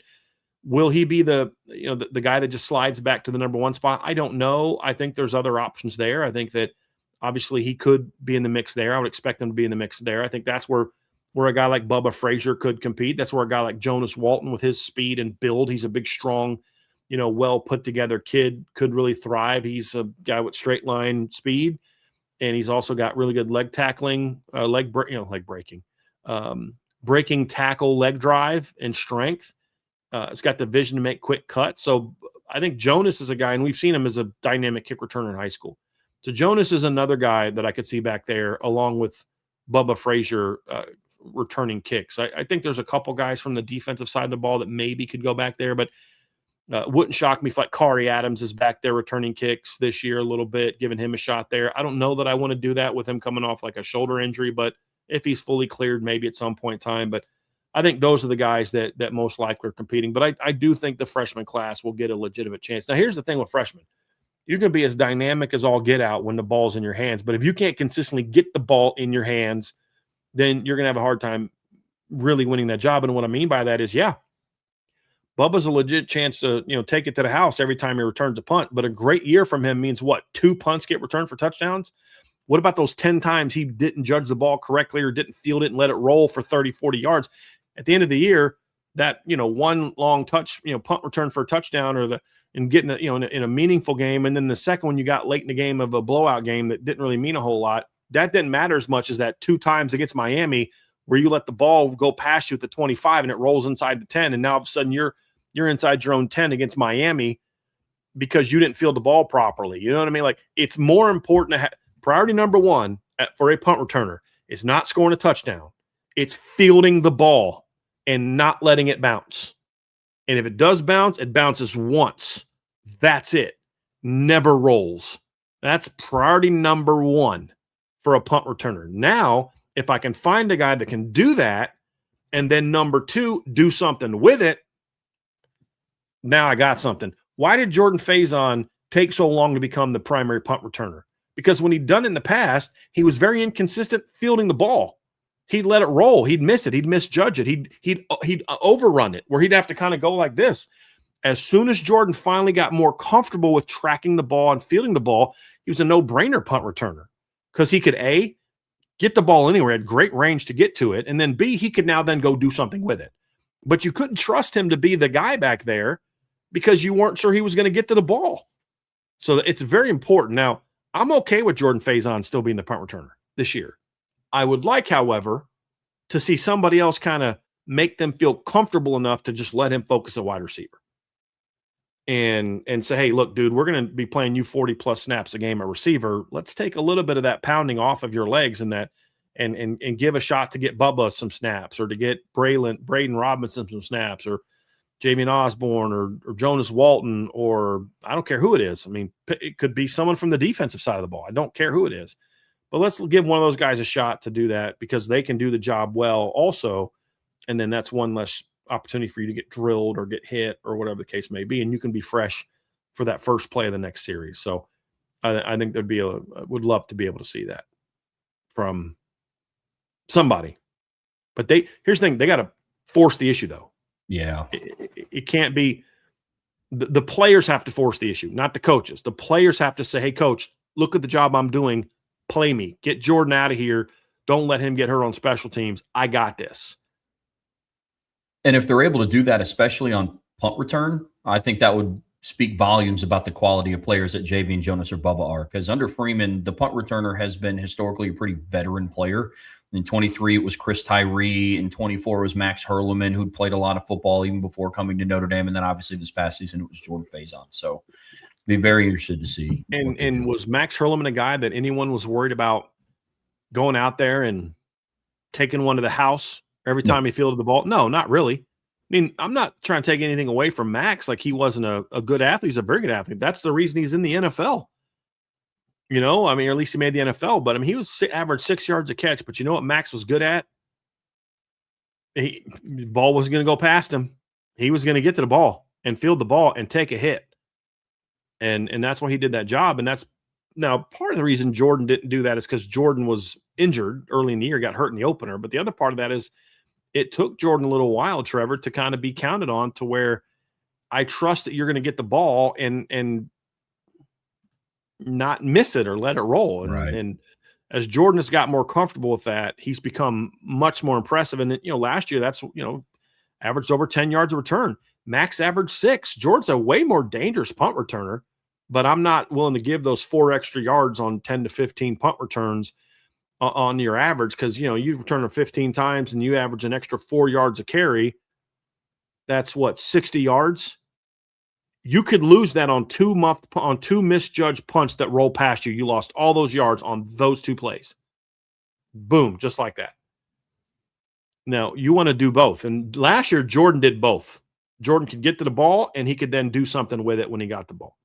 And you need, if he's not going to do that, if he's not going to be the one doing the job this year, whether it's Jaden Greathouse or Mylan Graham or somebody else, they got to prove that they can do that better than Jordan. Or at least as good as Jordan. If it's just as good as Jordan, then I can feel good about putting Jordan out there. If they can't field the ball and can't make plays like Jordan, then I would love to take some of the pressure off of you, buddy, but you're still the best guy, without a doubt. Right. Somebody's got to force the issue.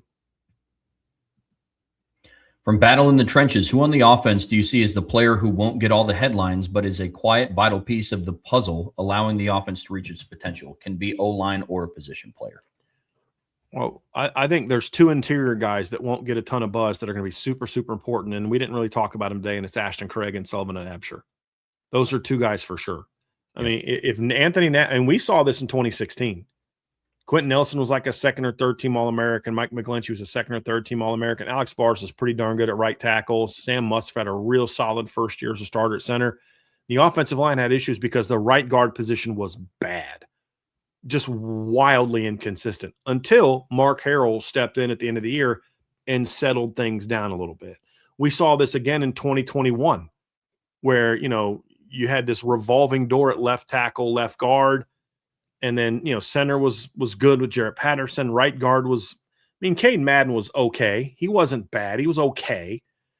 And then, of course, Josh Lugg had a pretty good year at right tackle. But your left guard position was so bad until they finally got Andrew Kristofic and Joe Alt in the starting lineup. And as soon as those 2 guys got in the lineup, it was just so much steadier down the stretch. One bad position can really blow up an otherwise really good offensive line.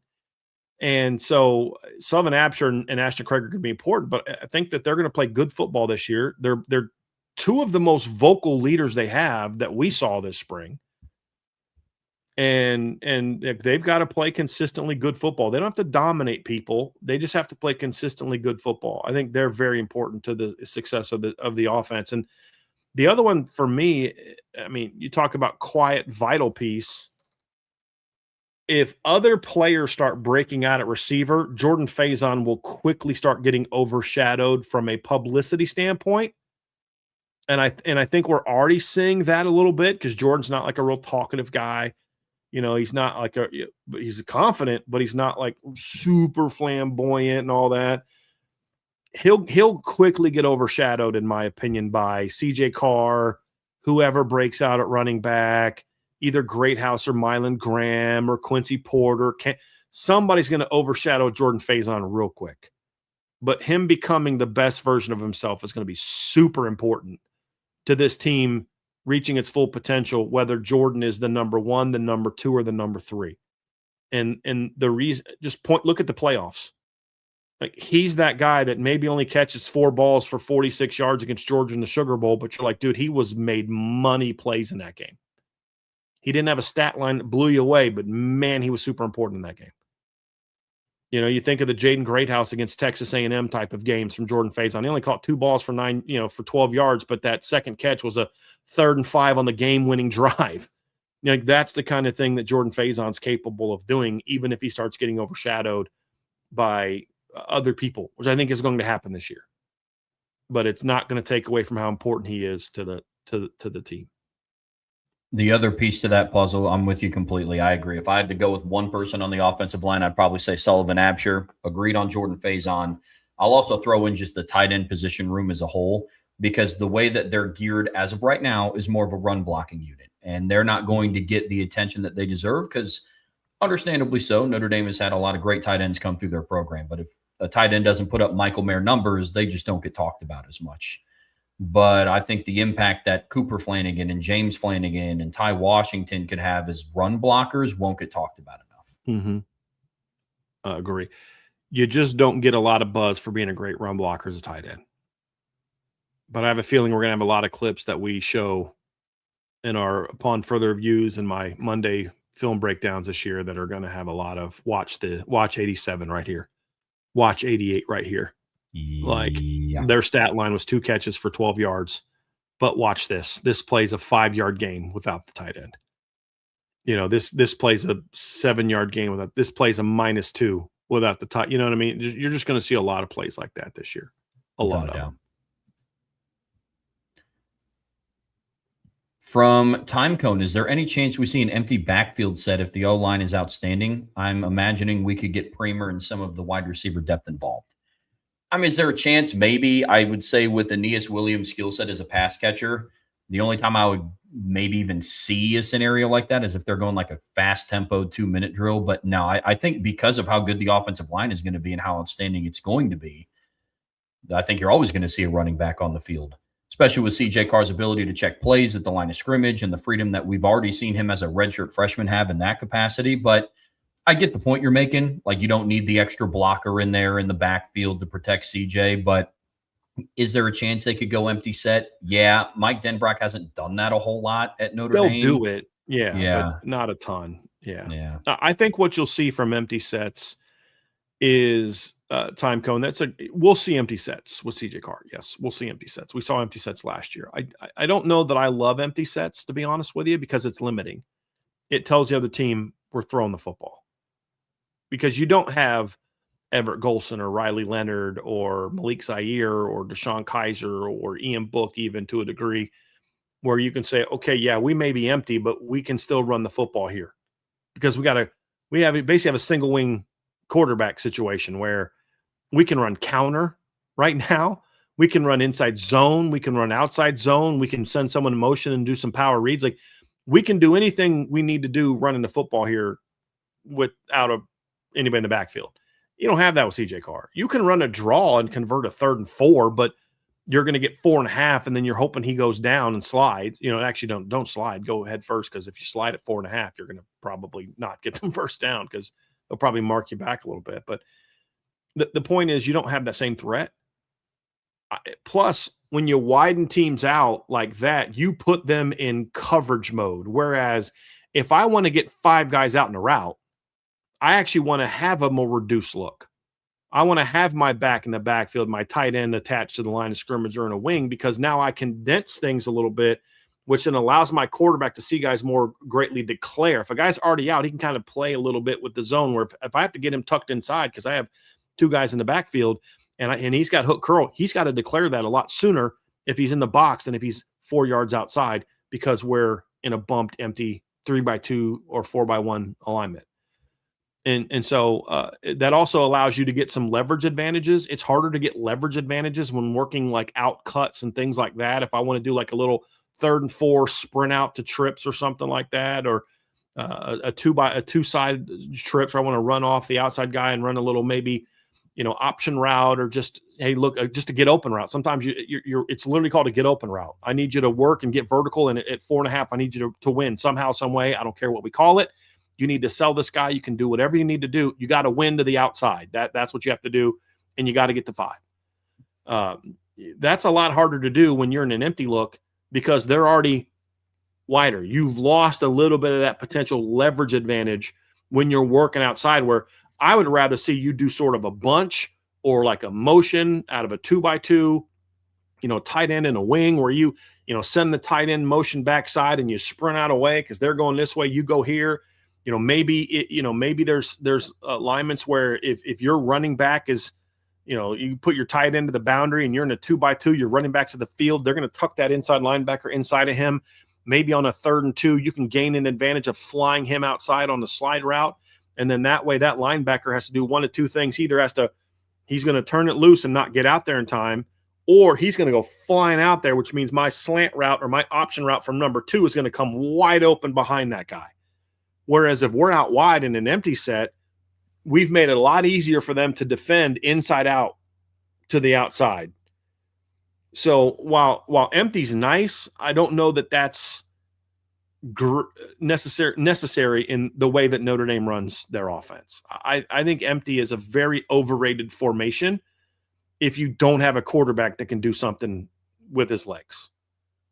There are some things you can do against it, but the better teams are going to find ways to sim pressure you, to out leverage you, to force you to cover. And now your not great athlete at quarterback has to now scramble. And now we can rally to him and stop him short of the stick. So I would rather bunch it there than go empty. I would rather use motion to zip motion to stack guys.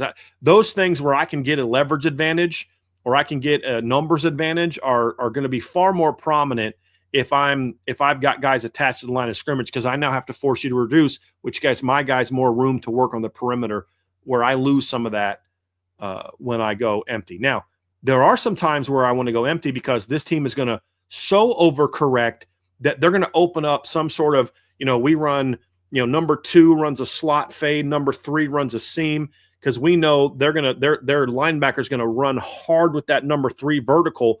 We can do a stutter under and get that guy one-on-one on a stutter under or a slant or something else underneath, because it's a clear out route.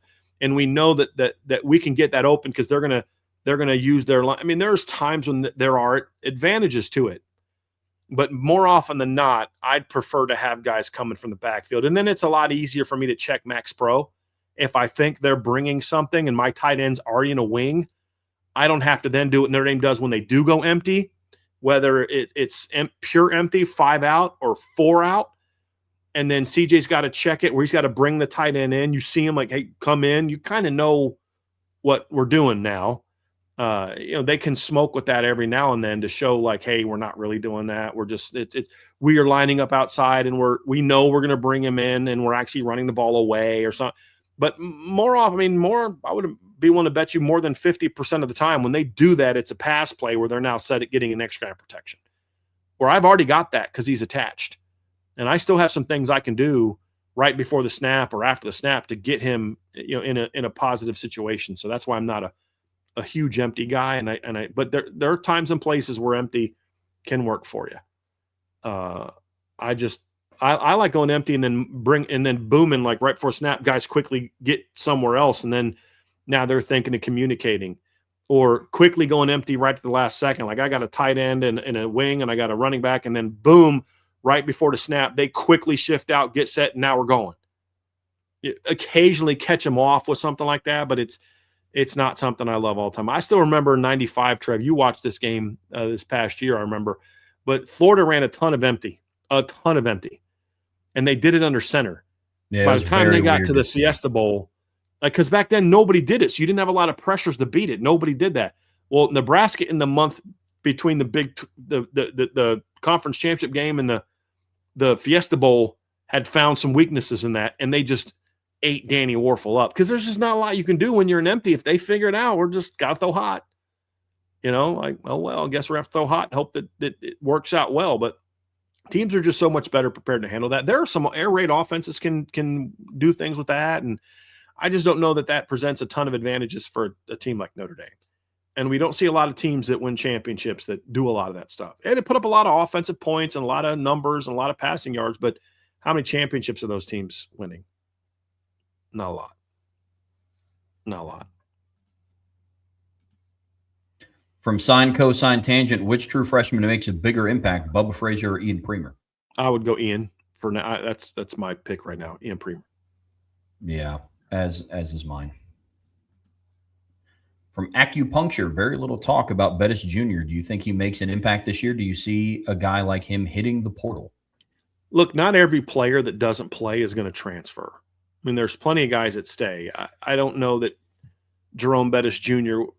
would be very unwise for him to transfer, because he's here to get a Notre Dame degree also.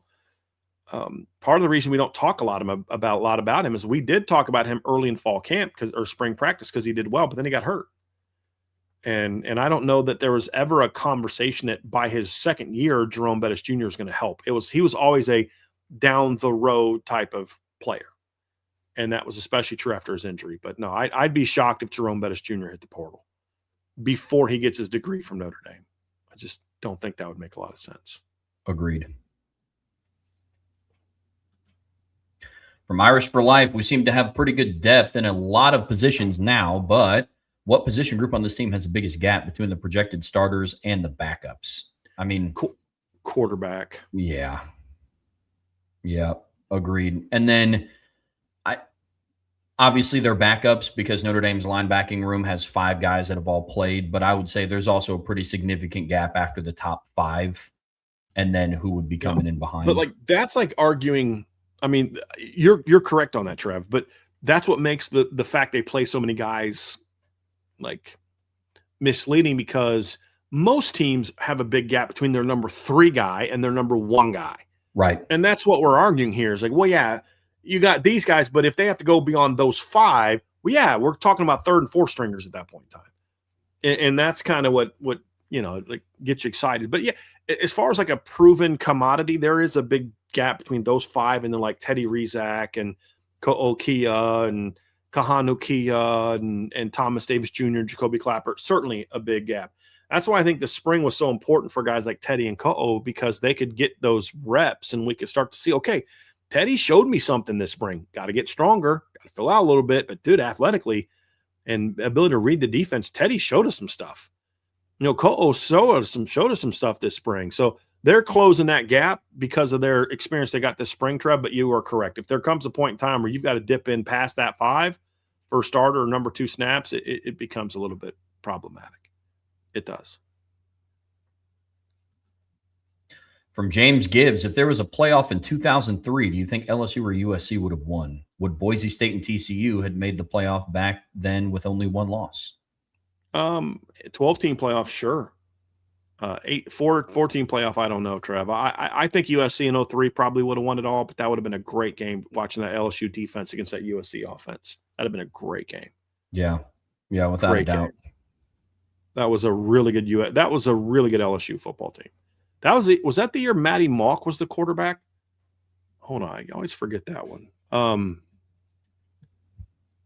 I always get the 07 and the 03 quarterbacks because they were both named Matt, correct? Yeah, Matt Malk was the quarterback in 03 when they won the title, and I think wasn't Matt Flynn the quarterback in 07? Yeah, Matt Flynn was this quarterback in 07. So they had 2 different Matts that won those 2 titles. Yeah, Matt Malk was the quarterback in 03. But USC had the better offense. LSU had the better defense. But LSU's offense they weren't bums that year either. I mean, Matty Malk, 28 touchdowns. And, they had Justin Vincent. Joseph Adai was a young running back on that team. You had Michael Clayton, big, tall kid. Devery Henderson, Trev, you probably remember Devery Henderson. Michael Clayton was a really good player as well. But that team was pretty nasty on defense that year. A really good defense. Really good defense. So they had a corner named Corey Webster. I'm looking at the stats, y'all. I'm not pulling this from memory. They had a corner named Corey Webster, was an absolute dog. LaRon Landry was an absolute dog. That defense was really good. Marcus Spears was a stud on that team. Like, that was a really good defense. That had to have been a young LaRon Landry, because I remember Notre Dame playing against him in 06. Yeah, that was his red shirt freshman year. But, yeah, that was his first year. No. Yep, he was a dude. I think it was his true freshman year, actually. But, yeah, he was a dog that year, dude. He was a really good football player for them. That'd have been a heck of a game. And USC was really good in 03, but they weren't quite 04, 05 good just yet. But they were certainly getting there. That'd have been a heck of a game. Because those are the 2 teams, for those who may not recall why he picked this year, that year they split titles. So everybody talks about how Saban won the national title at LSU, but he actually won a half a title that year because I forget. I think they got AP. Yeah, they got the coaches poll, and USC got the AP. That's what it was. But since it was the SEC, of course, they only focus on whichever one the SEC got. Naturally. So, yeah. All right, Trev. Here is I want to have you take this one. From Buellsfeld Financial Service, do you see the possibility of higher quality special teams in college football because of the 5-year rule, no red shirts? Potentially. I think you could definitely see that. One thing that we talked about earlier with the 26 freshman class is the fact that there's no need to hold guys anymore. So, I mean, if the 5-for-5 rule was in effect this past season, I mean, I would have expected more guys on special, like Ethan Long would have made an impact on special teams long before the final 4 games of the regular season, in my opinion. So, yeah, I do see that, especially with the depth of talent that Notre Dame has in their 2 deep this year. I think you're going to see a lot of players in the secondary, a lot of linebackers coming in, make impacts on special teams, because now there's no reason to hold them back. I got to imagine that Marty Biaggi is in a spot where he is very, very, very much looking forward to being able to play guys like Thomas Davis and Aiden Pouncey and Kari Adams, and hopefully Nick Reddish is back healthy here soon, and so they can play him. A lot of players have that opportunity for special teams. So yeah, I definitely think that there's a possibility of that. The other piece of that too is you don't want to risk certain skilled players getting injured on like return. Like that would have been like my hesitation with like a Braden Robinson just coming back from a knee injury, and then you go and put him back at kick return or punt return. So that would be something that'd be interesting. Yeah, Acupuncture just brought it up in the chat. Jacoby Clapper is a player that I see. We're going through and writing all of our player profiles right now for this upcoming season. And one consistency that I've had is talking a lot about the true freshman class, especially on defense. Could see a lot of impact on special teams for sure. Yeah. Sorry about that. Rita, we had to take Rita to vet. Told you about that. And she had some things that had us very concerned. Fortunately, it's just an infection, but she has trouble holding her bladder. And Andrew's not home right now. So when she just came down, kind of like she had that I have to go to the bathroom phase, she used to be able to hold it. Now it's like, dude, I got about 60 seconds of holding this and then it's coming out. So I had to quickly get upstairs and get her outside. So apologies for that. But yeah, I had to deal with that real quick. Thanks, Trev. Of course. From Facilitate, not so related to today's topic, but wondering if IB will do some live shows during away games. It was a lot of fun last year and fun to see everyone's true Irish fandom come out during a game. I mean, we might do that for the last game of the year again. We'll see. But, normally we're it's hard to do other work for those games. Like there's a lot of other work. We don't just get paid on the YouTube show. And the problem is, just looking at it from a business standpoint, just be real with you. The live shows are fun, but they're not great business decisions because it's not something that we can put up as a podcast that people are going to really want to listen to. Well, YouTube is our distant third best revenue stream. Podcast and message board are way out in front as 1 and 2. And they're very close. I think this year we'll do slightly more on the message board than the podcast this year, but we're going to have record years in both. The track that we're on, YouTube is not even close to either one of those. And that's the only platform that would make us money when we do a live show. Now we suck that up once a year because it's fun and it's a thank you to the people that are loyal YouTube listeners, but I can't write articles. We can't spend as much time on the message board. The post-game show gets a little wonky because we're kind of doing it at the end, or we've got to jump out of this one to jump into that one. And it just, from a business standpoint, it doesn't make a lot of money for us compared to what we normally do on a game day. Yeah. But so it's something that I'm totally willing to do once a year because sometimes you got to be willing to say, hey, we may not make as much money at this, but we got to give back to our customer base also. And sort of a thank you to them and be willing to not make as much money on this occasion or that occasion for something fun because y'all come through for us so much. I mean, we're sitting here in July 7th and, we're up to almost 300 live viewers, for most of the show. And we used to, during July, be excited if we got to 100, and so we want to give a thank you to our folks who are primarily YouTube watchers and listeners. But at the end of the day, from a business standpoint, it's just we take a financial hit every time we do that. That's just the reality of it. And we also take a YouTube hit because when we just do the post-game show, we tend to get a lot more super chats where people are watching live. They're not giving a lot of super chats during live, which is okay.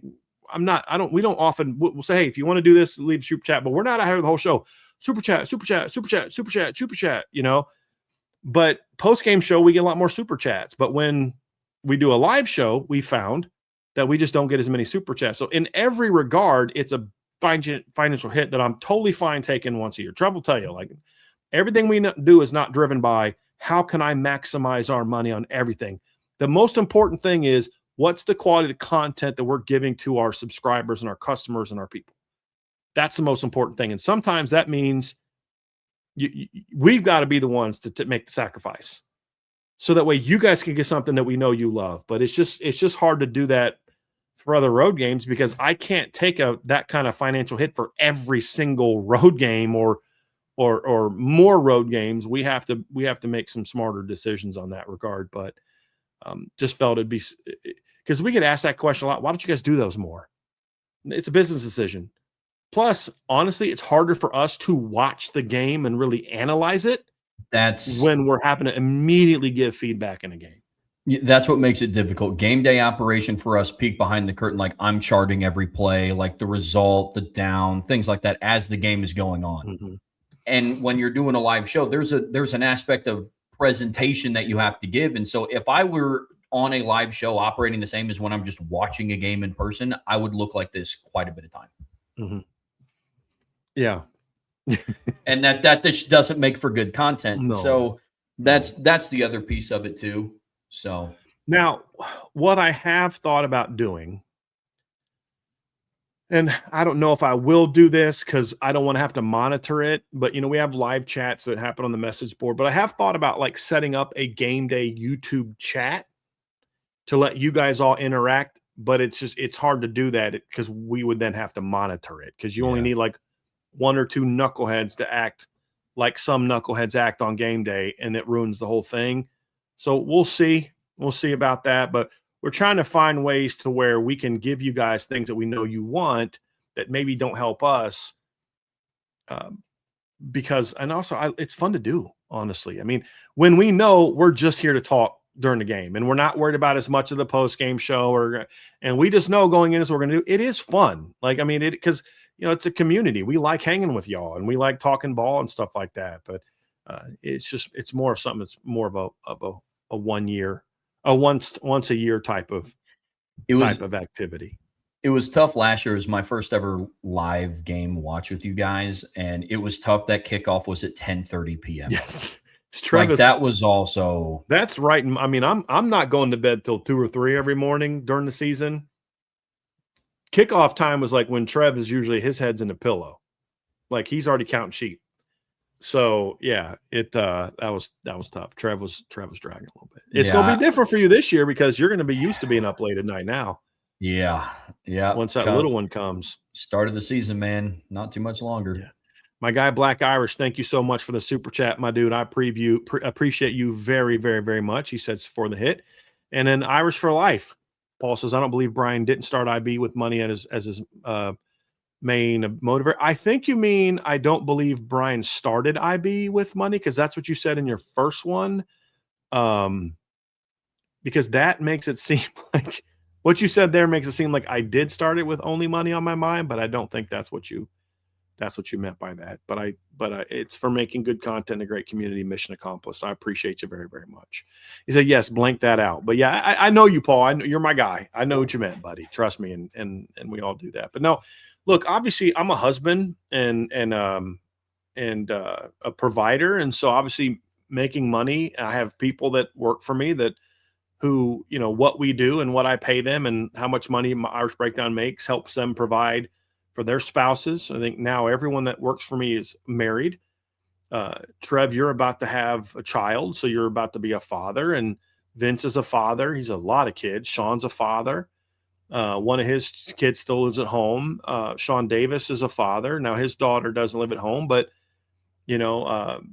everybody's Bill Trocchi, Bill Bender. I mean, all those guys that even do the little things for us. So it's like I have to have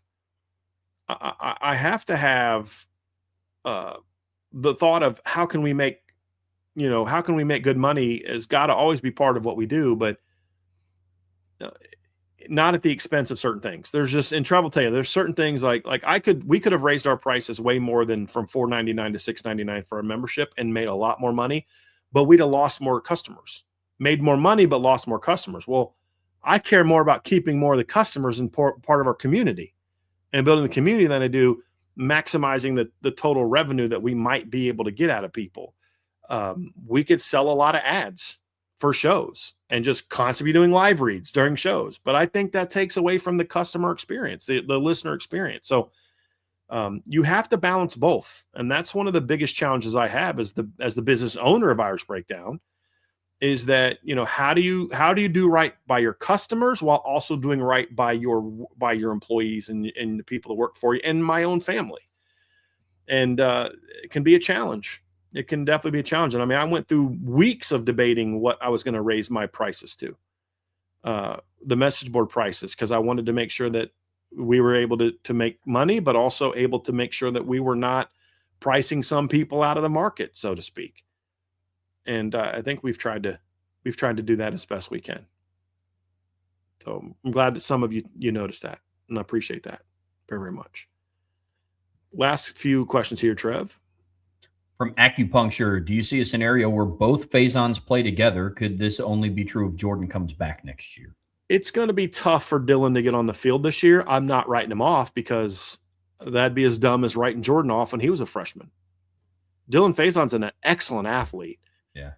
He's just built. Honestly, the big reason that there's two reasons why I don't think Dylan plays this year, like meaningful downs, like with Jordan. Number one, the receiver depth chart's in a way different position now than it was when Jordan was a freshman, because freshmen had to play in 23.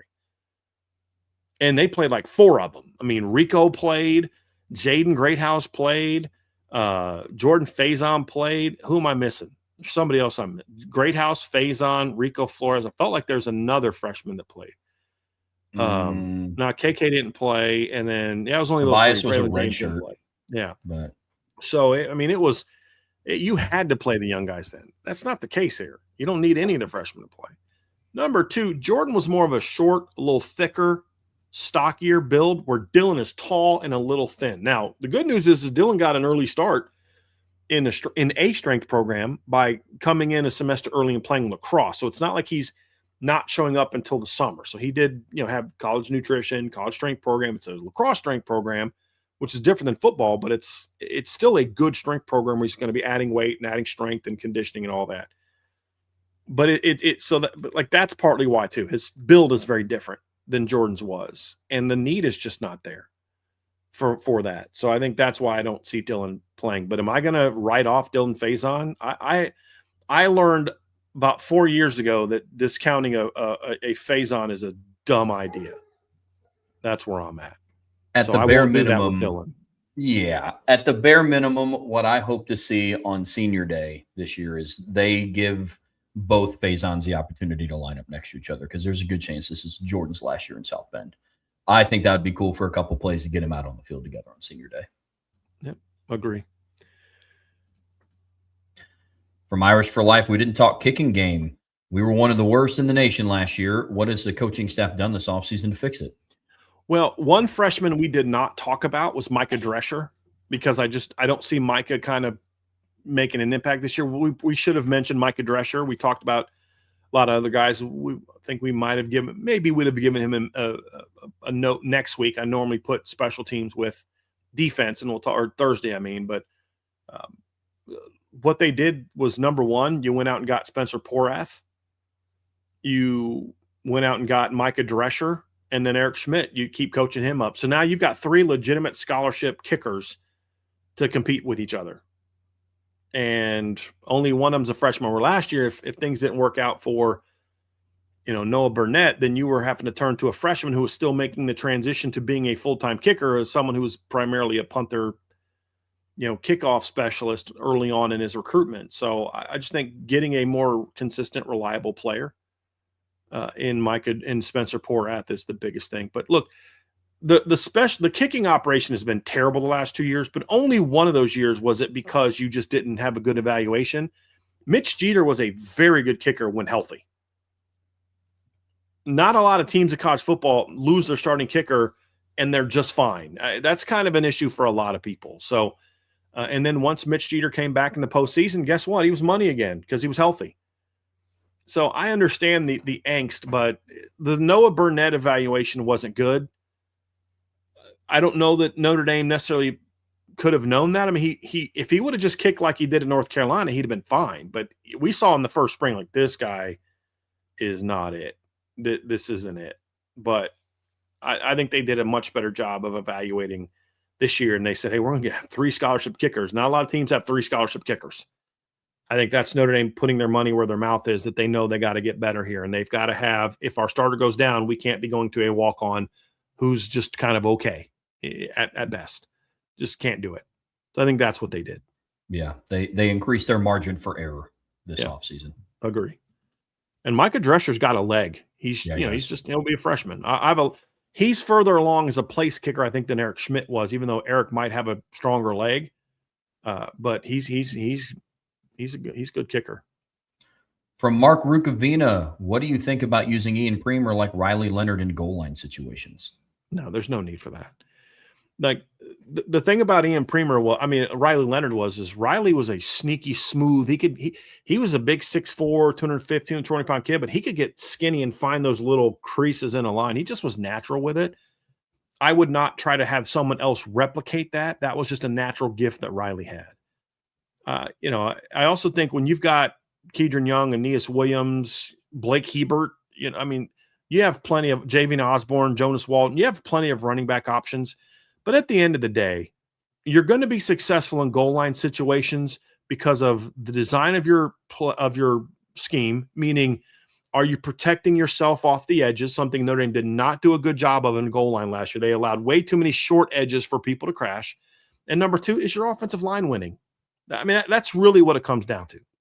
That you could put whoever back there. If Riley Leonard's offensive line didn't have some physicality in those short yard situations, it didn't matter what he was going to do. As we saw that. We saw it when we saw it on A&M. 1 drive, 2 4th downs. First one, line got a little bit of a push. Riley was able to hit that crease. Second one, line didn't get any push. Riley couldn't convert the first down. It still comes down to your offensive line. In the rare occasion that you have a Jeremiah Love, Penn State type of, I'm going to run over 19 people, I'm going to make Abdul Carter miss twice, like that's a rare occasion. It's normally, are my dudes better than your dudes up front? And then at that point in time, do you have a back that can just get down in there and find that little crease and hit it? And they've got backs that can do that. So, look, I will never say Notre Dame is wrong for finding ways to get Ian Premer the football. So if they wanted to do that, okay, they must have seen something from him to try to get him to do that. Just me personally, that wouldn't be at the top of my list of ways to get him the football.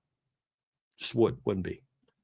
Same page. I'm not going to tell you, Mark, dude, what are we doing here? Why are you trying to think of more ways to get Ian Premer the football? Come on, dude. No, you keep doing that. You keep trying to think of more ways to get Ian Premer the football, because there's going to come a point in time when that's the debate we're going to be having. They've got to do more things to try to get Ian Premer to football. Will that be this year, next year, the year after that? That we don't know. But I'm quite confident there will come a day when that'll be something that we're like, they need to continue to do more things to get Ian Premer to football, because he is that dude. Last one, Tommy Guns, the Ash interview is for the magazine. Yes, you are correct, Tommy. That is for the magazine. We were able to interview Mike Denbrock and Chris Ash, and we just literally put it in there in Q&A form. So it's not a written article per se. It's literally Q&A form. So that'll come out when the magazine comes out, which we knocked out a couple more big ones yesterday. So we're having fun. It's been a lot of fun writing those. Looking forward to getting that out. That's for premium members only. For all of you, that only goes to message board members. So that's going to be pretty fun. Pretty fun. Well, folks, that's going to do it for us here today in the Irish Breakdown podcast, brought to you by our friends over at FanDuel. The guys are going live on IB Nation Sports Beat. They're talking about Notre Dame's football NIL evaluations compared to other top schools. So going to be an interesting topic of discussion there. On your way out of this show, hit that like, hit that subscribe, hit that notification bell, share this podcast with your friends, family, anybody that you know loves Notre Dame and college football as much as you do. But as always, the best way to support what we do here is subscribe to the premium message boards at irishbreakdown.com. Brian and I will be back tomorrow at 1 p.m. for the Notre Dame football midweek rundown. But until then, enjoy the rest of your evening. That's Brian. I'm Trevor. See you back here very soon on the Irish Breakdown podcast.